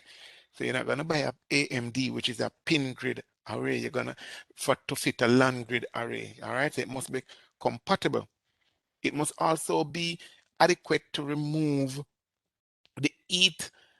That's the heatsink we're talking about now. The heatsink must be adequate enough to remove heat of the faster CPU by installing additional case fans. Because a faster CPU mean that you're going to be generating more heat. And you must apply thermal compound between the CPU and the heatsink and fan assembly. I think I mentioned that a couple of times now. Storage device upgrade. Instead of purchasing a new computer to get faster speed and more storage space, you might consider adding another hard drive, a faster hard drive, because you could be using a 6,400 RPM hard drive. And so your throughput, putting in data and retrieving data from that hard drive is a bit slow now. All right. And because it is filling up, the space is almost used. You're almost at capacity. So you're going to buy a newer hard drive. So you want to buy probably a 7,200 RPM hard drive or a SSD, which is much faster. All right. So there are several reasons for installing additional increased storage space, increased hard drive speed, install a second operating system, store the system swap file, provide fault tolerance, back up the original hard drive. So those are the reasons you want to install additional hard drive. After selecting the appropriate hard drive, follow these general guidelines during installation. 1, place the hard drive in an empty drive bay and tighten the screws to secure the hard drive. All right, so you see the picture down at the bottom. Number 2, you connect the hard drive to the motherboard using the correct cable, which is a SATA cable most likely, because I don't think you guys know what an IDE cable looks like. Then you're going to attach the power cable, which is the SATA power cable, all right, to the drive, and you turn it on. Peripheral upgrades are what we call devices that are on the outside of the computer, fits onto the case, peripherals, all right?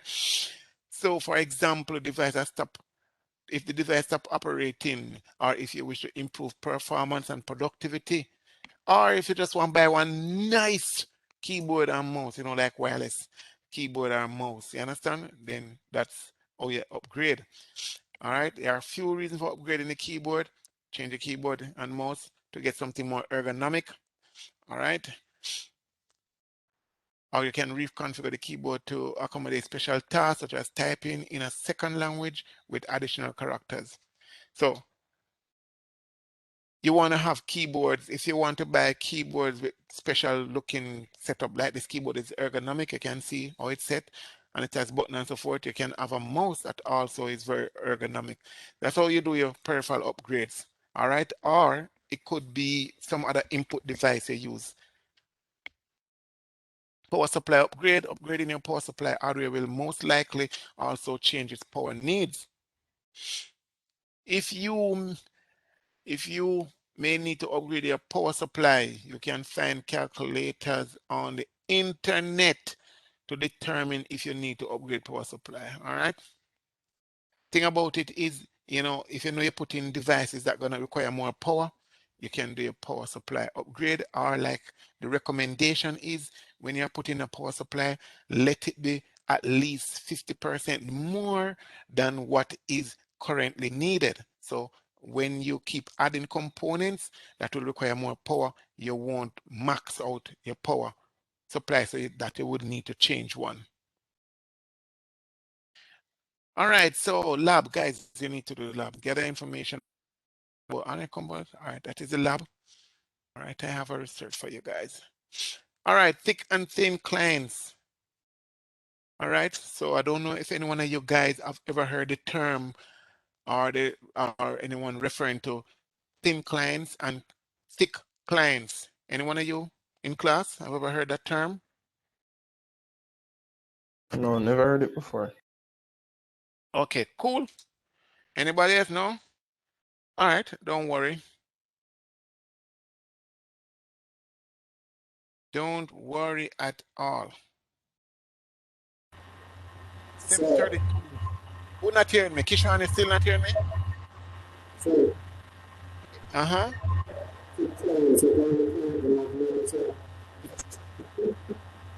I can hardly hear you.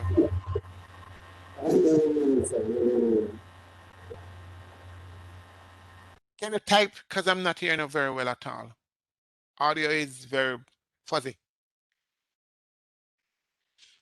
Kishan, can you hear me now? Can you hear me now, Kishan?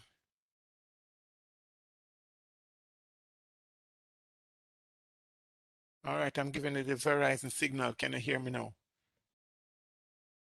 All right.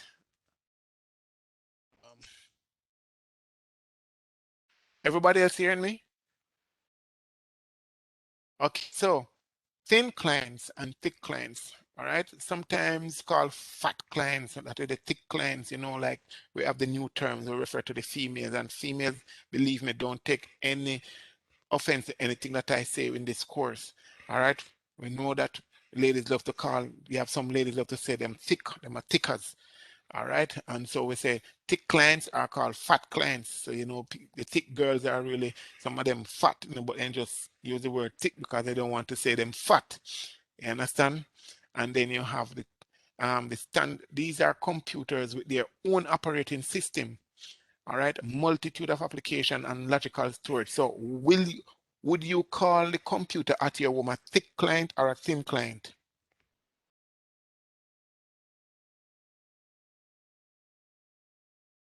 Thin client. The one at your home, you'll call it a what? Thin client. All right, so let us go through what a thin client is. So thin client, typically low-end network computers that rely on remote servers to perform all data processing. Thin client uses a network connection to a server and usually access resources using web browser or a terminal screen. It's not there, but I'm saying that typically the thin clients do not have any internal storage, have very little local resources. All right, so you still believe that you are at your home, you're using a thin client or you're using a thick client?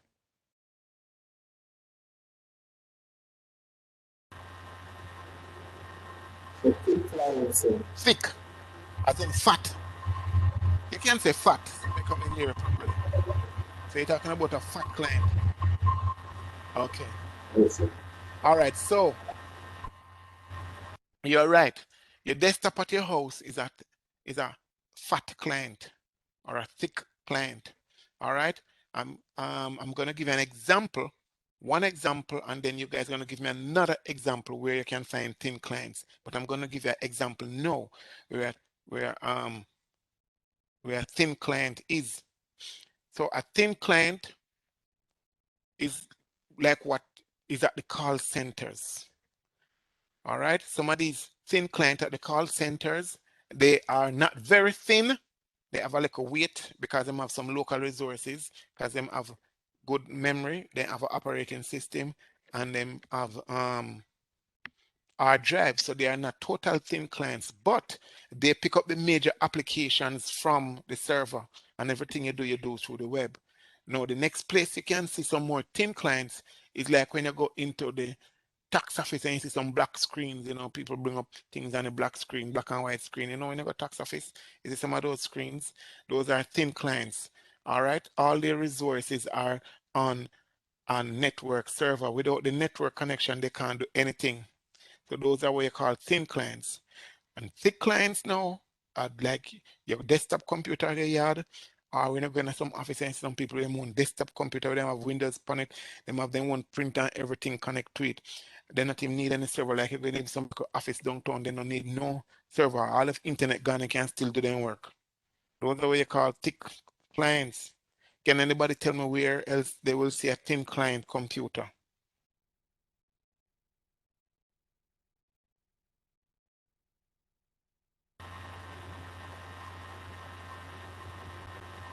Probably Where? Where?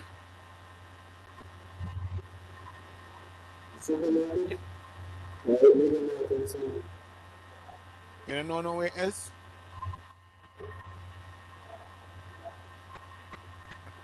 Yeah, I'm not hearing very good at all. I'm not hearing very good at all.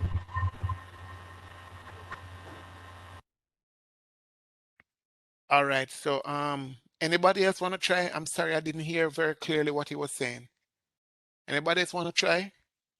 Sir, probably at the school, like in the lab or something. Yes, sometimes. But think of one next major place that the thin clients are. bank. Yeah, some banks do have thin clients, but not very popular nowadays. But yes. All right. Tell me one next major place that you definitely see a thin client. At the airport. Airport is what I'm looking for. Who said that? Me, sir. Let me see the name. Kindly. Boy, I tell you, save the Yes, sir. evening. You save the evening because I was almost going to give a clue to say who travel. But at the airport, definitely use a thin client. They are the thinnest client. They are what you call MAGA client, MAGA people. All right, the airport uses thin client. They are the most popular place that uses a thin client now. So when you go to check in at the airport, you see them have their little screen there. So yeah, they really don't have a computer. There's a screen there, connects to the server via terminal services. They are thin client. All right, epitome of thin client. That's the airport. Cool. All right, so let's go.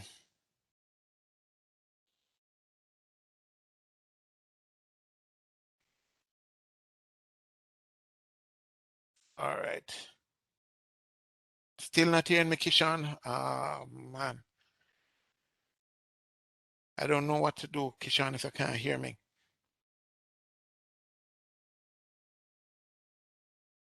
All right, so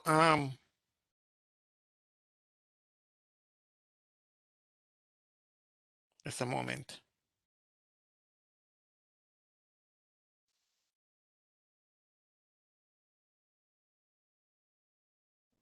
All right, so the network attached storage, NAS. I guess we hear this term. I guess we hear this term all the time. Just a moment, please. Yeah, just a moment, please. Just a moment.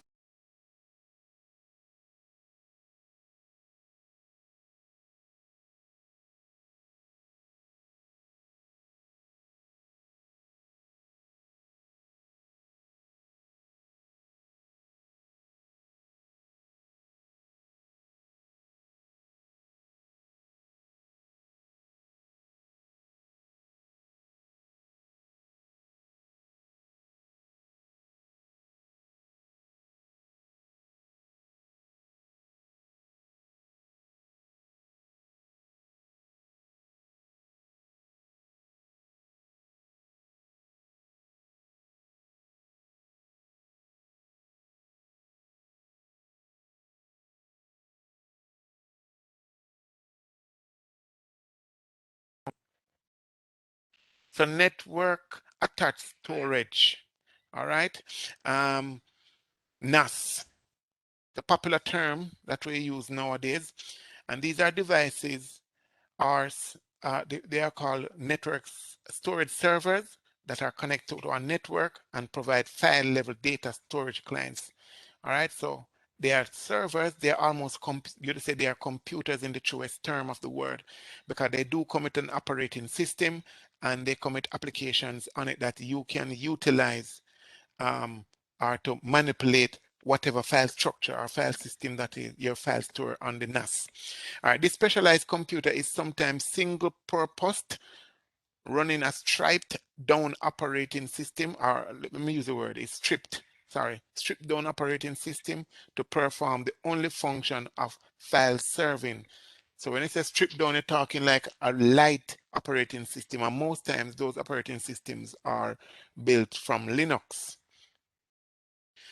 Sometimes the device can offer additional functionality such as media streaming, all right, network services, automated backup functions, and website hosting, and more, where you can store CCTV storage. You can even have store music on it as a music server and such the like. All right, so that's what a NAS look like. This is an example of one. It comes with a network port. It comes with hard drive bay. Sometimes it is one, sometimes 2, 3, 4, 5, 6 hard drive bays, and you have a network card on it. All right, you connect that device to your network and you bring it up via the IP address. All right, so protecting the environment.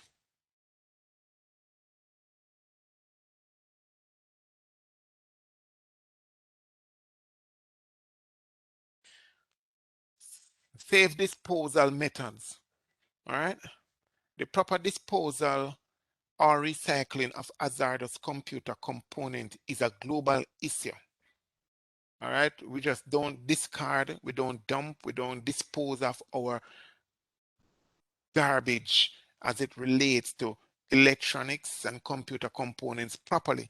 And in a country like ours, and an island like Jamaica, we don't have a policy, we don't have a government policy to say, all right, dispose here for electrical components and batteries and computer components. We tend to throw everything in one garbage bin, all right? Or we just throw it on the road, right? Throw it next door in the bush, the open lot.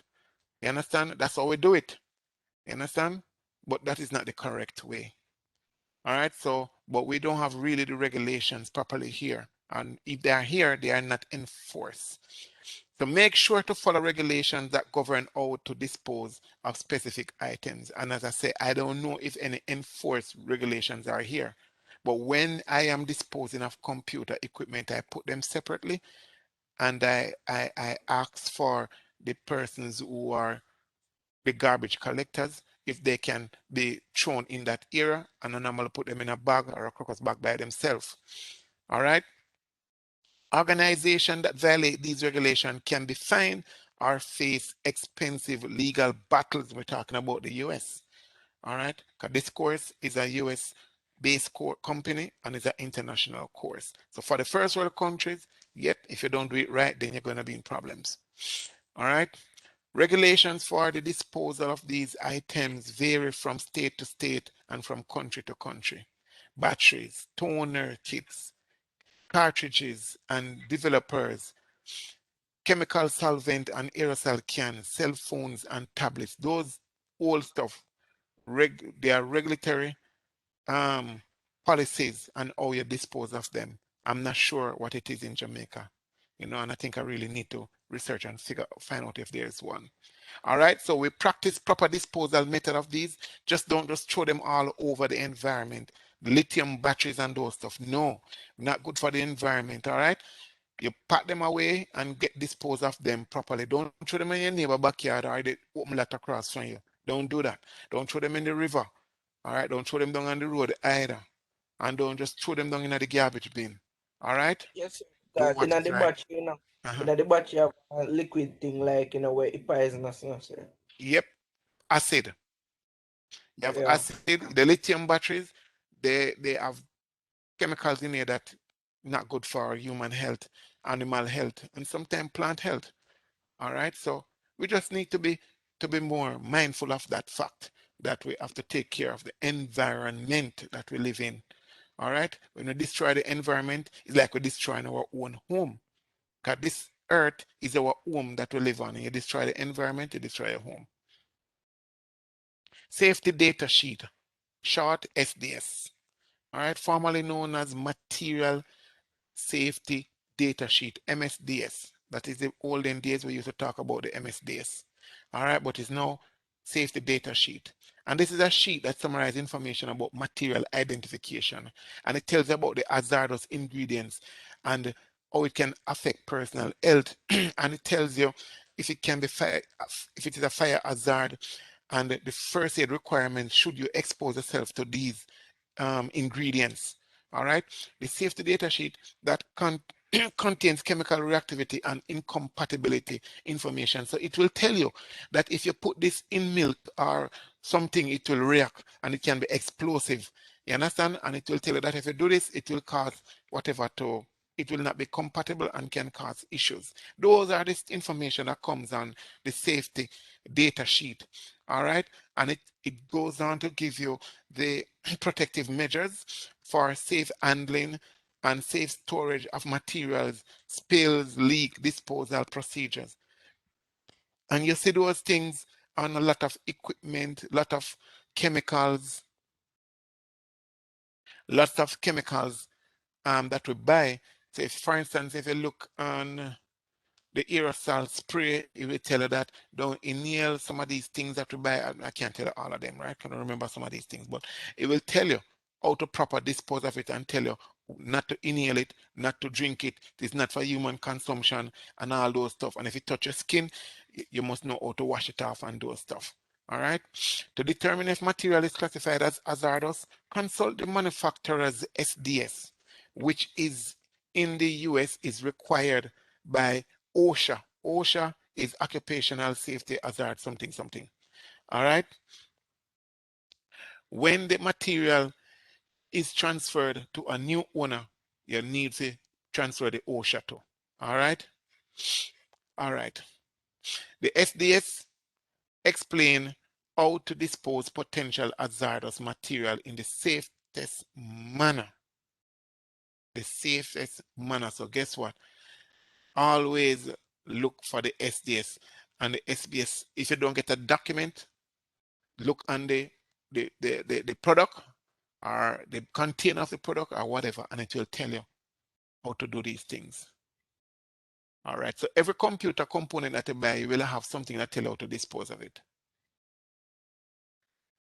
All right. So what can we say?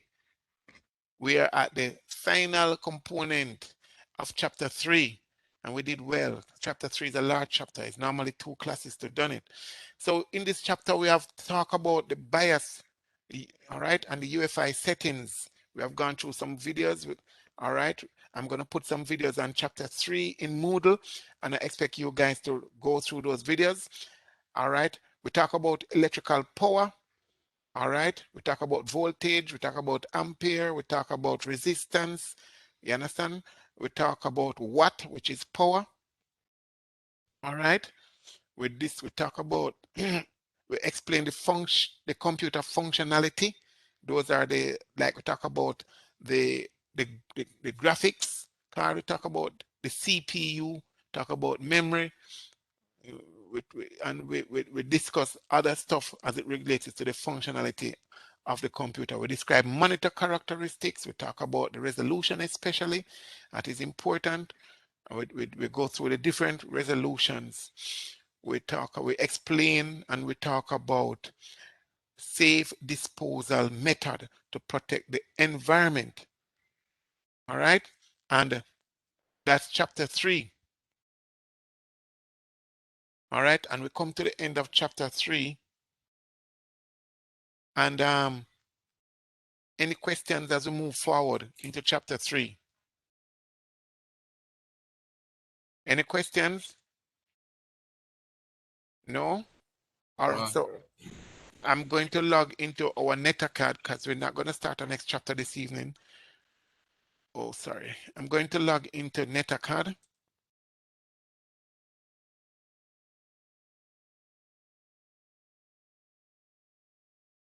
So Yeah, go ahead. So if you're going to get a motherboard, you have a specific specification that you have to look for when you're buying a motherboard or something. Yes, man. You look at the specification of the motherboard. The features of the motherboard is critically important because you are going to put the motherboard is so important. It's one of the most important part of the computer. So everything that you have already needs to fit on it and work with it.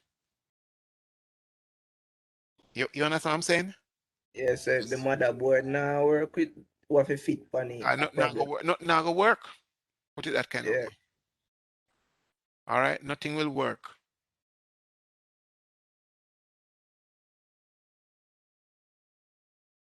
So keep that in mind when you're buying a motherboard, the features and the compatibility of what you already have. And that's why I mentioned that when you're buying a motherboard, check to make sure that everything else will be able to work. So for instance, the person called about a computer that they have 5 years ago. Chances are today when you buy a motherboard, it will never work. So you might have to end up buying a motherboard, CPU, heatsink and fan, memory. You understand? So it is critical that you know how you're approaching these things. All right? All right, so we're going to go through chapter 3.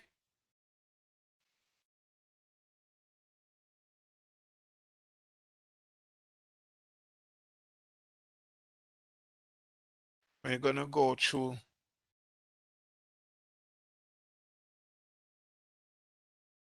all right, so we're at chapter 3.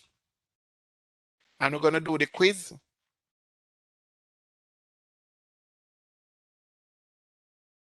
All right, 14 questions, but we can do them. And guys, I don't know anything. So you guys gonna answer the questions, all right? I don't know nothing. So I'm expecting you to know it, to know the answer. Are we okay with that? All right, so we have 14 questions. And you can go ahead and do these questions by yourself afterwards.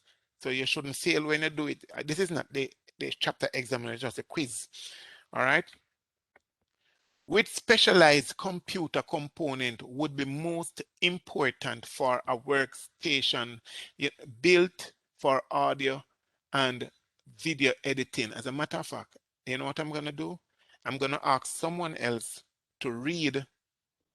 I'm going to ask someone else to read while you guys answer. I'm just going to be here as a spectator. All right? Any volunteers for reading?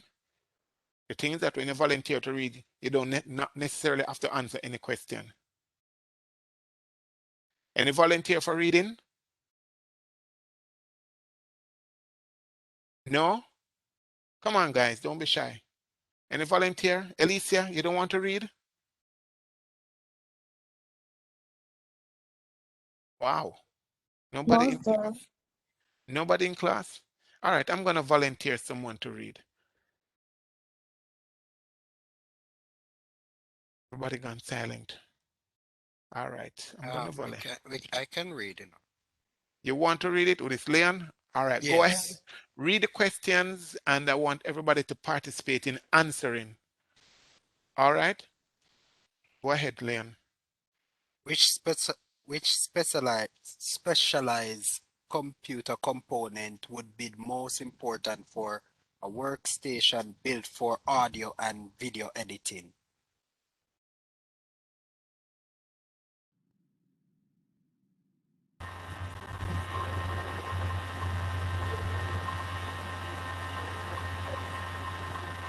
A specialized video card.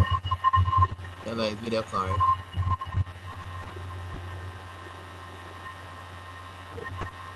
C.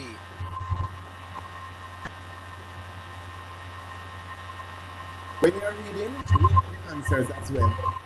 All right? And once everybody agreed on an answer, then you check it. Check it. All right, just tell me and I'll check it. So what is the answer? Specialized video card. Video card. Okay. All right. Continue. What indicates that the charge on the CMOS battery CMOS. or CMOS, okay, CMOS battery could be getting low? read out the answers. Read out the answers. The computed time and date are incorrect. Is that the agreed answer? Yes. Leon, once you read the question, you read the answers also, all right? Repeat. When you read the question, you read the answers as well. Okay. Go ahead. Question 3. Which term refers to the technique of the increase of the speed of the processor from the specified value of its manufacture? Read the answers.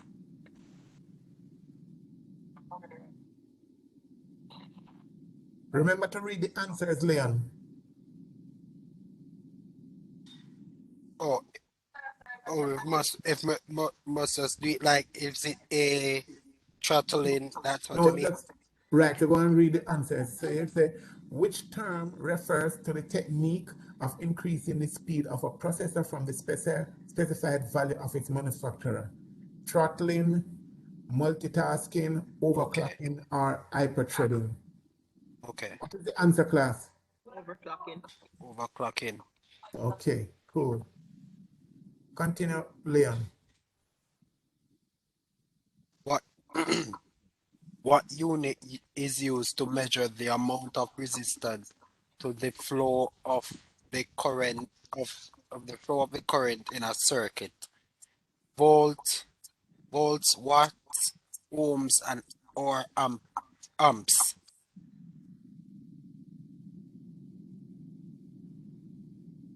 Come on, class. Give me the agreed answer. Ohms. Okay. All right. Ohms. We select ohms. Question 5.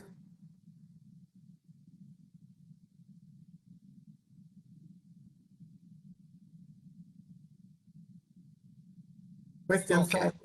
Okay. Which hard drive upgrade would allow No, question 5. Question 5. Oh, sorry. Where is the saved BIOS configuration data store? Read the answers. RAM, CMOS, cache, hard drive. CMOS. Is that the agreed answer?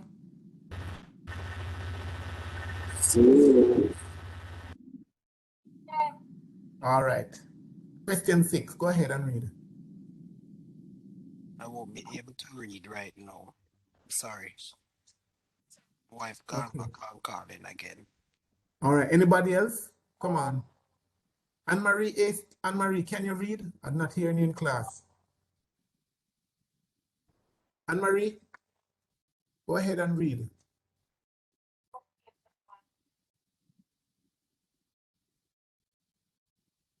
Anne-Marie?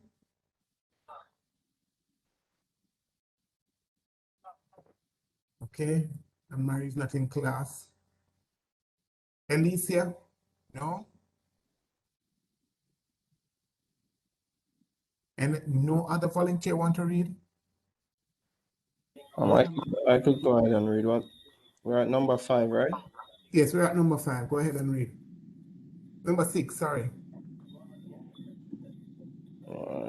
Which hardware upgrade would allow the processor in a gaming PC to provide the optimal gaming performance?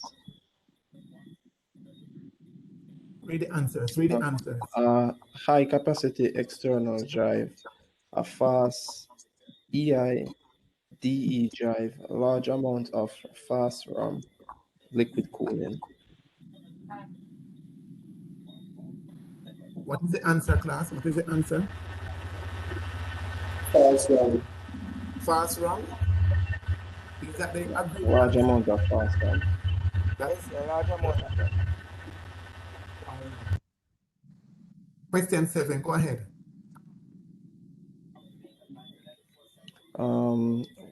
Which definition describes the term overclocking? Question 7. Oh, sorry. What is the characteristic of a thin client? They Read require the answers. Mhm. They require a network connection to access storage and processor resources. They perform all processing tasks internally. They are able to run multiple operation systems simultaneously. They require a large amount of fast RAM.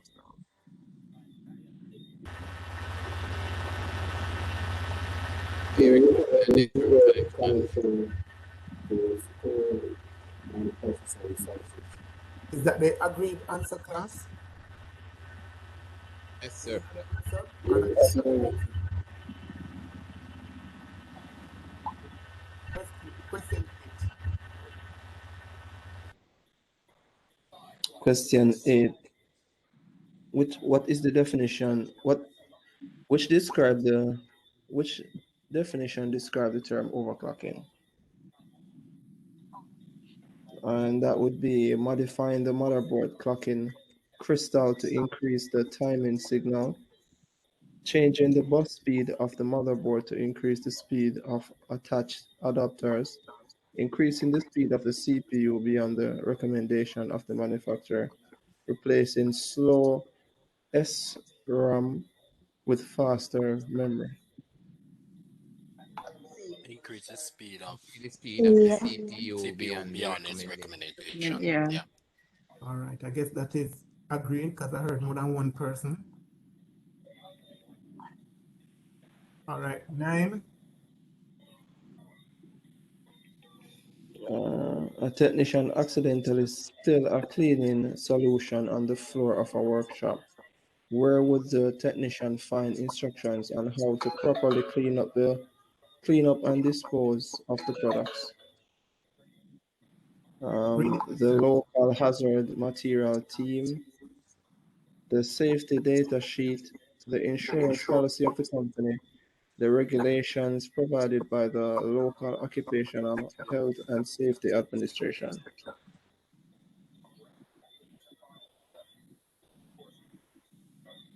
Which one is the answer, class? Safety data The sheet. safety data Safety sheet. Safety data data sheet. sheet. All right. Question 10.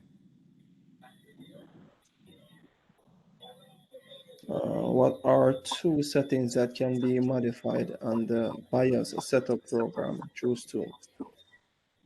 Select one or more. Device, drivers, drive. Or let me go full screen because it's kind of small.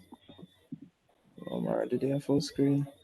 Drive, partition size, enabling and disabling device, swap file size, boot order.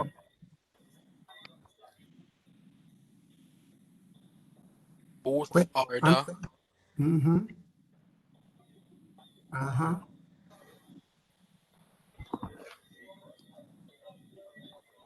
On to the next one.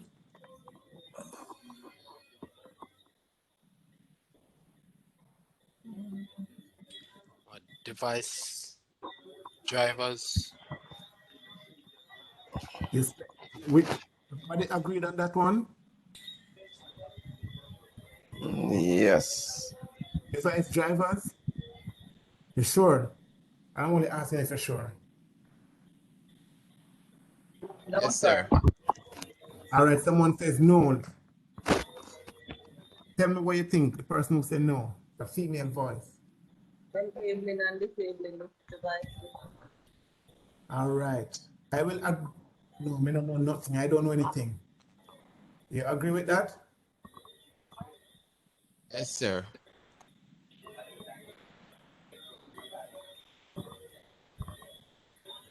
Question 11.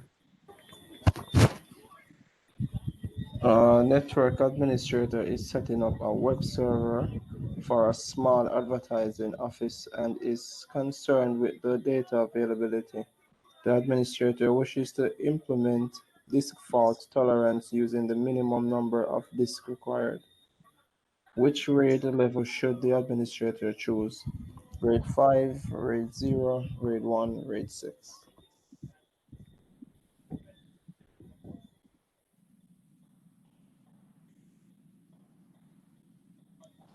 Grade 5.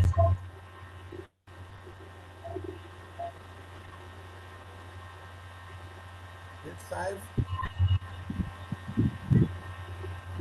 Grade 5. Everybody agree? All right. Anything, you know.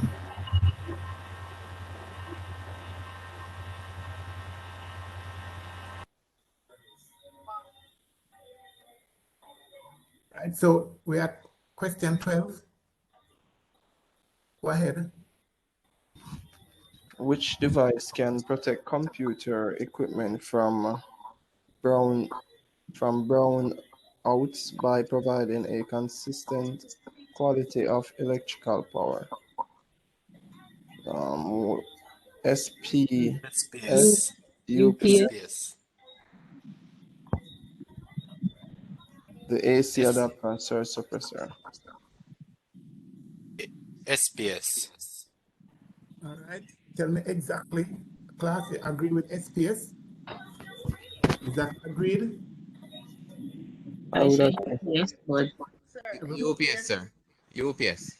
Which one UPS. is it? SPS or UPS? UPS. UPS. UPS? UPS. UPS? Okay. Which website? Oh, sorry. Go ahead and read 13. We have 2 more questions. Which website should a technician consult to find instructions of updating the BIOS on a computer? Motherboard manufacturer, case manufacturer, operating system developer, CPU manufacturer. Motherboard manufacturer. Motherboard. Motherboard. Yeah. All right. That's some enlightened. Group agree. Last question. When a dual-core CPU with hyper-threading features installed on the motherboard, how many instructions can the CPU simultaneously process? 2. That is the answer for everyone. 2. Okay. All right. All right. So if we at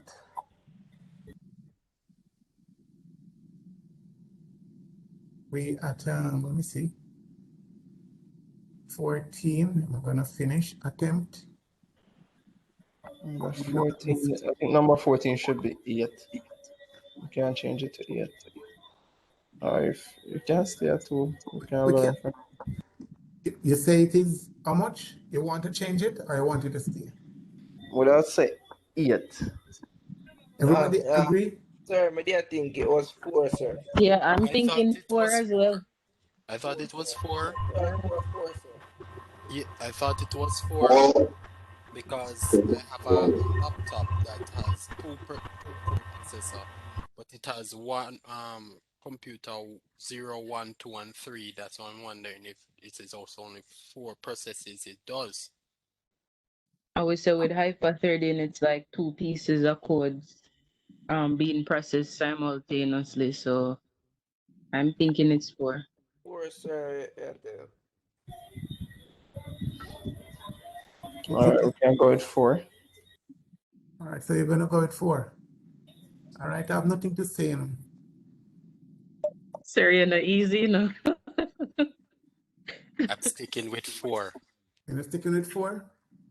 Yes. All right, you will soon see the answer.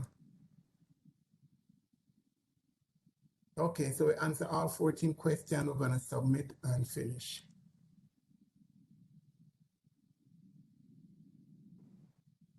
So we get 92.86 out of 100. All right, and let me show you where is it? So we have number 11 wrong. So all those who reconsider the last question make sense. All right. The last question was the right thing to reconsider. What is the answer for number 11? Number 11. All right. So number 11. There you go. All right, so let us read the question. All right, let us read the question. The network administrator is setting up a web server for a small advertising office and is concerned with data availability. So data availability is that. The administrator wishes to implement disk fault tolerance using minimum number of disk. Which RAID level use the smallest amount of disk?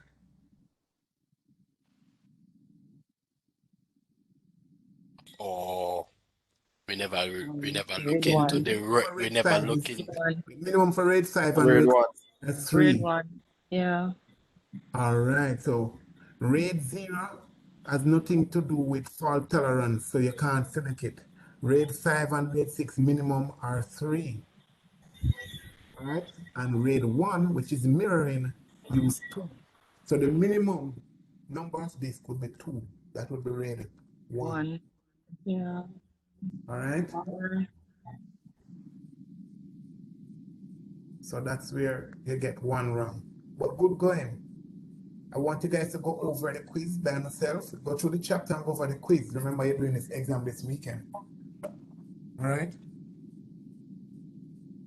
We can start. We're gonna start. I didn't want to start chapter 4. We could go through some more. Let me go through more questions and start chapter 4 fully. Let's go through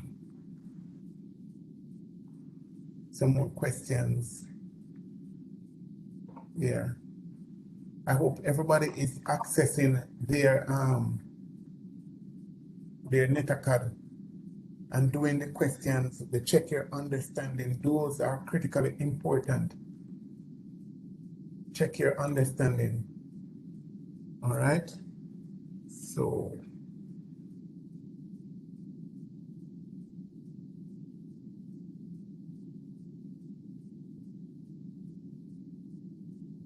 all right, so let's go to check your understanding. Let us do the check your understanding here.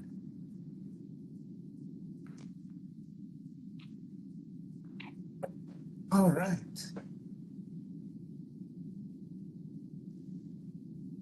You can see my screen, or I need to make it bigger. Make it bigger. Just a moment.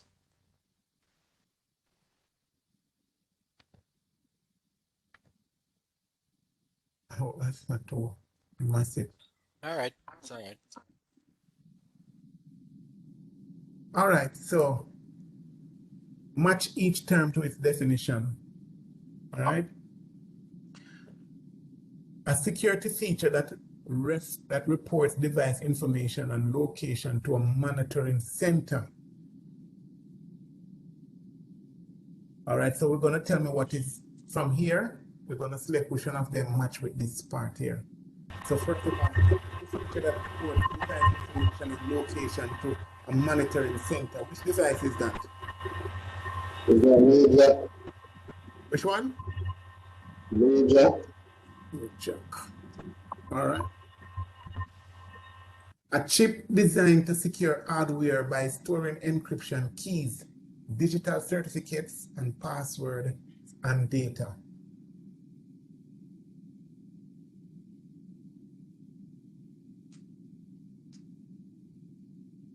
This is easy enough. TPM. Everybody agree with that, right? Okay. A UEFI standard that specifies the OS that is trusted by the manufacturer. Secure boot. Right. But remember what I shouldn't even say right, but yes, you're correct. Because you have to remember when I say with secure boot, the motherboard manufacturer specifies what OS are allowed or approved to be installed. All right, and so updating EEPROM boot chip without opening the computer case is called flashing the BIOS. All right, so there you go. Good going. All right, let's see if we can get to 3.12. Let's go here. See if we find any. Check your understanding. All right, there we go. Do some questions. So we have check your understanding again for power fluctuation terms. Right, so we're going to select from the left to the right what is and fill the box. Interference from generators and lightning, what is that called? Noise. Noise. Sudden increase in voltage exceeding 100% of the normal voltage, what is that? Spike. Dramatic increase in voltage above the normal flow of electric Power current. surge. Surge. Power surge, yeah. Surge. Power surge. Power surge. Power surge. Power surge. Power surge. Okay, sorry. Yeah, I'm not here. Supplies consistent level of electrical power to a computer or other device. We just did that question, right? We just did that question. Yeah. Provides a backup battery to supply power when incoming voltage drops. SPS. SPS, sir. So let us check. Wow. There's a fire. All right, so we have all of that together. Right? We have 8 more minutes. We're going to do as much checking understanding as we can. Yeah, you have funny background noise right now. I'm sorry? You can hear a funny background noise. Okay. I think that has to do. That is my earphone. All right. All right, can you check your understanding there? No. None. Monitor turns. Yeah. Okay. Monitors, no.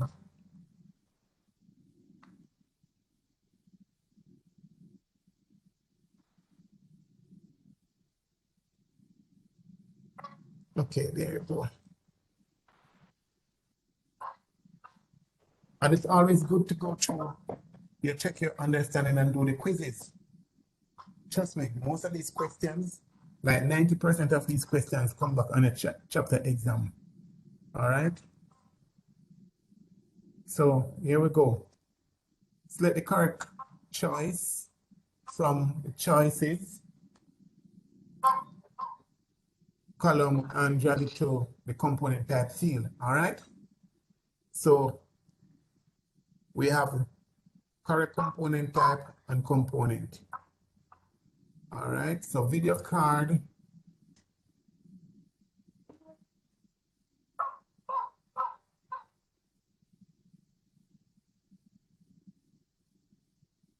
So we have some of the choices here.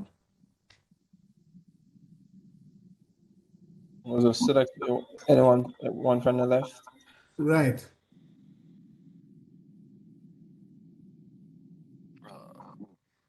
High end. Video card will go with high end. High end. Yeah, high end.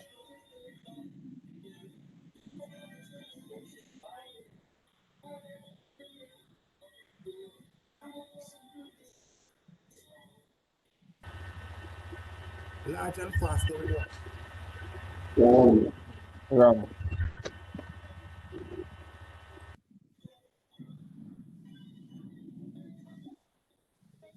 So can I give you the answer this time? Storage. SSD. SSD storage.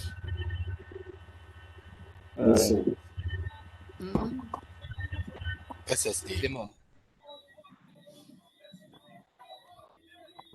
Yes. Come again. We did. Let's continue.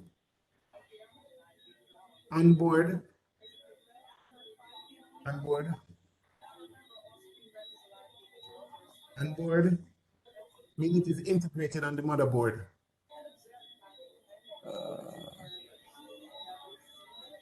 Audio card. Audio card.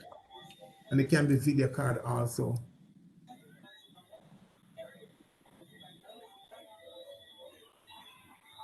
You can have specialized video card too. Special. Oh, okay.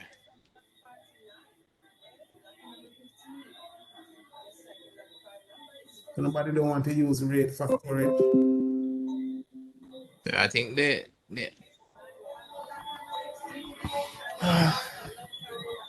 So we can say multi-core processor. We can still say fast RAM.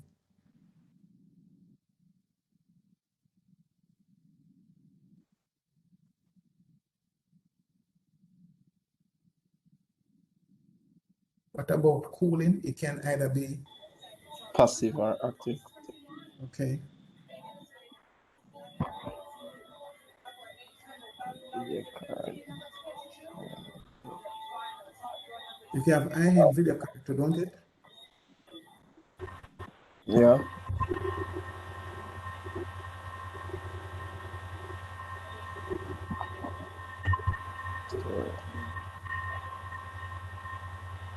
So we have storage leave and audio card.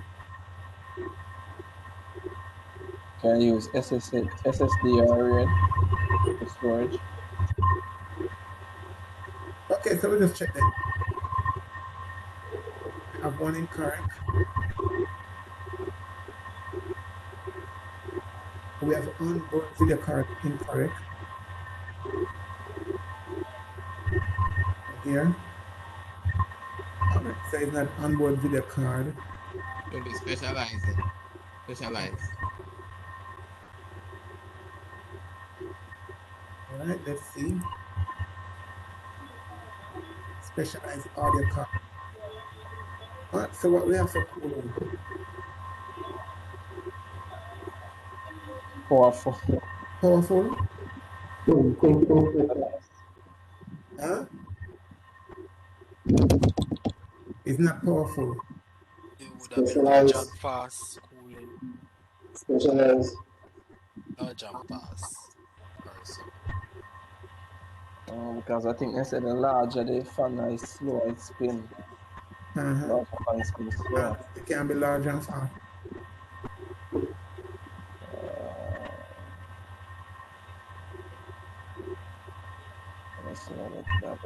Specialized Android. Yeah, it can be specialized too because it can have water cooling.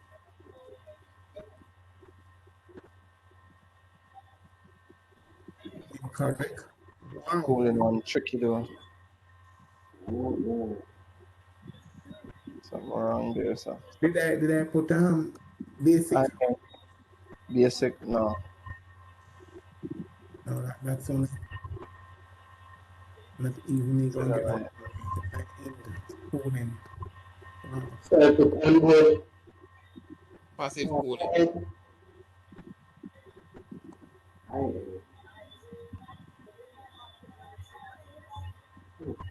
Oh, sorry, we didn't read the instruction. This one's a specialized computer. I think because we didn't read the instructions here for this one. Because it's a specialized computer, so everything would have to be high-end. Okay. All right. So RAM would have to be large and fast. Processor would have to multi-core. So the current choice for the So RAM is what, maximum RAM? Yeah, it has to be maximum RAM then. If it's still specialized computer. And then here, everything that we do it has to be specialized, as I say, on board. Then it couldn't be on board audio card. It has to be video card, it has to be. It wouldn't be on board if it's specialized. Right, so RAID. Storage would be SSD. Specialized, and audio card would be what I say specialized too.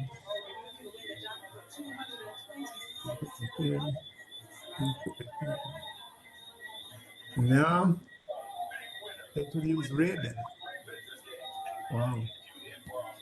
Wow. Tricky. Yeah. Video card would have to be specialized as well too. Specialized.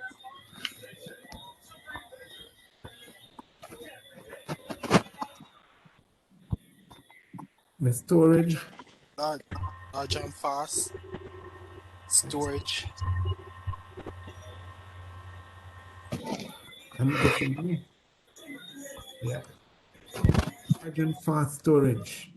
It doesn't matter if it's an SSD as long as it is large and fast. And then on one, we will have still specialized computer.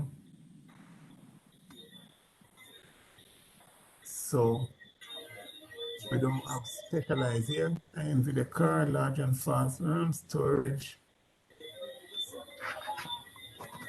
We have maximum RAM.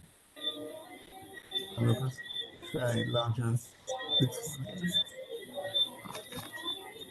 Wow, storage. What did I put for storage? SSD, I think, would make it.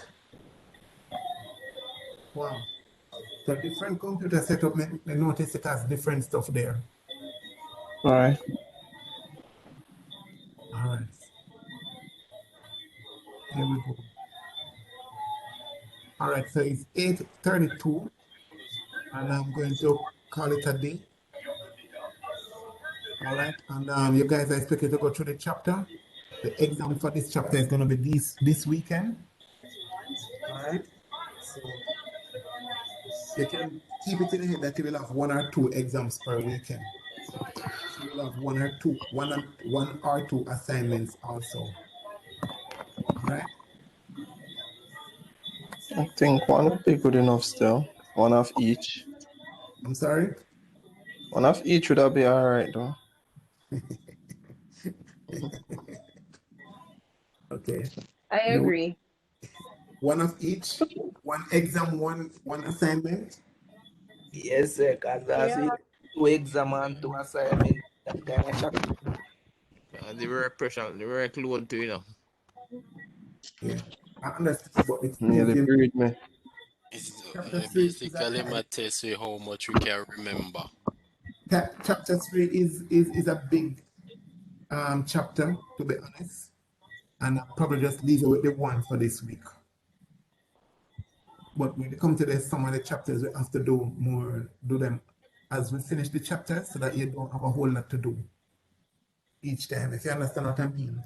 Because it sounds easy to do 1 per week, but remember, we can do 2 chapters per week, and the next weekend, it can be an issue. What I can do is to also give exams during the week. I don't know if you guys will be able to manage that, but I think the weekends, I think it's best. You know, you get enough time to think about it, go through it, and you have up until Sunday night to get it done. Relax your mind, back to class Tuesday. Take a break The Wednesday. thing is, no movement does not affect me, so I'm at work on the weekends as well. But I'll try to see how best I can manage it. Okay, all right. So this week I'm going to make the 1 each, but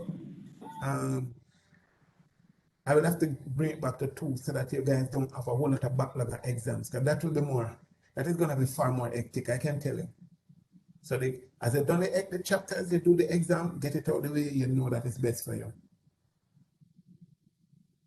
All right? Okay. Not every week I will be able to do 2 chapters. Some week is going to be 1, because like chapter 3, it takes 2 classes to complete chapter 3. All right? And some classes will be like that. All right? So I'm going to give you an easy this week and give you 1 assignment, and I'll give you the exam for chapter 3 this weekend. All right? So class, have a good night. Thanks for participating. It was not a bad evening. And we see each other on Thursday, and we'll begin chapter 4. Remember to read, reread, practice the labs. All right? Thank you very much for your time. Good night, everyone. Good night. You're welcome. Good night, guys. Yep. Good night.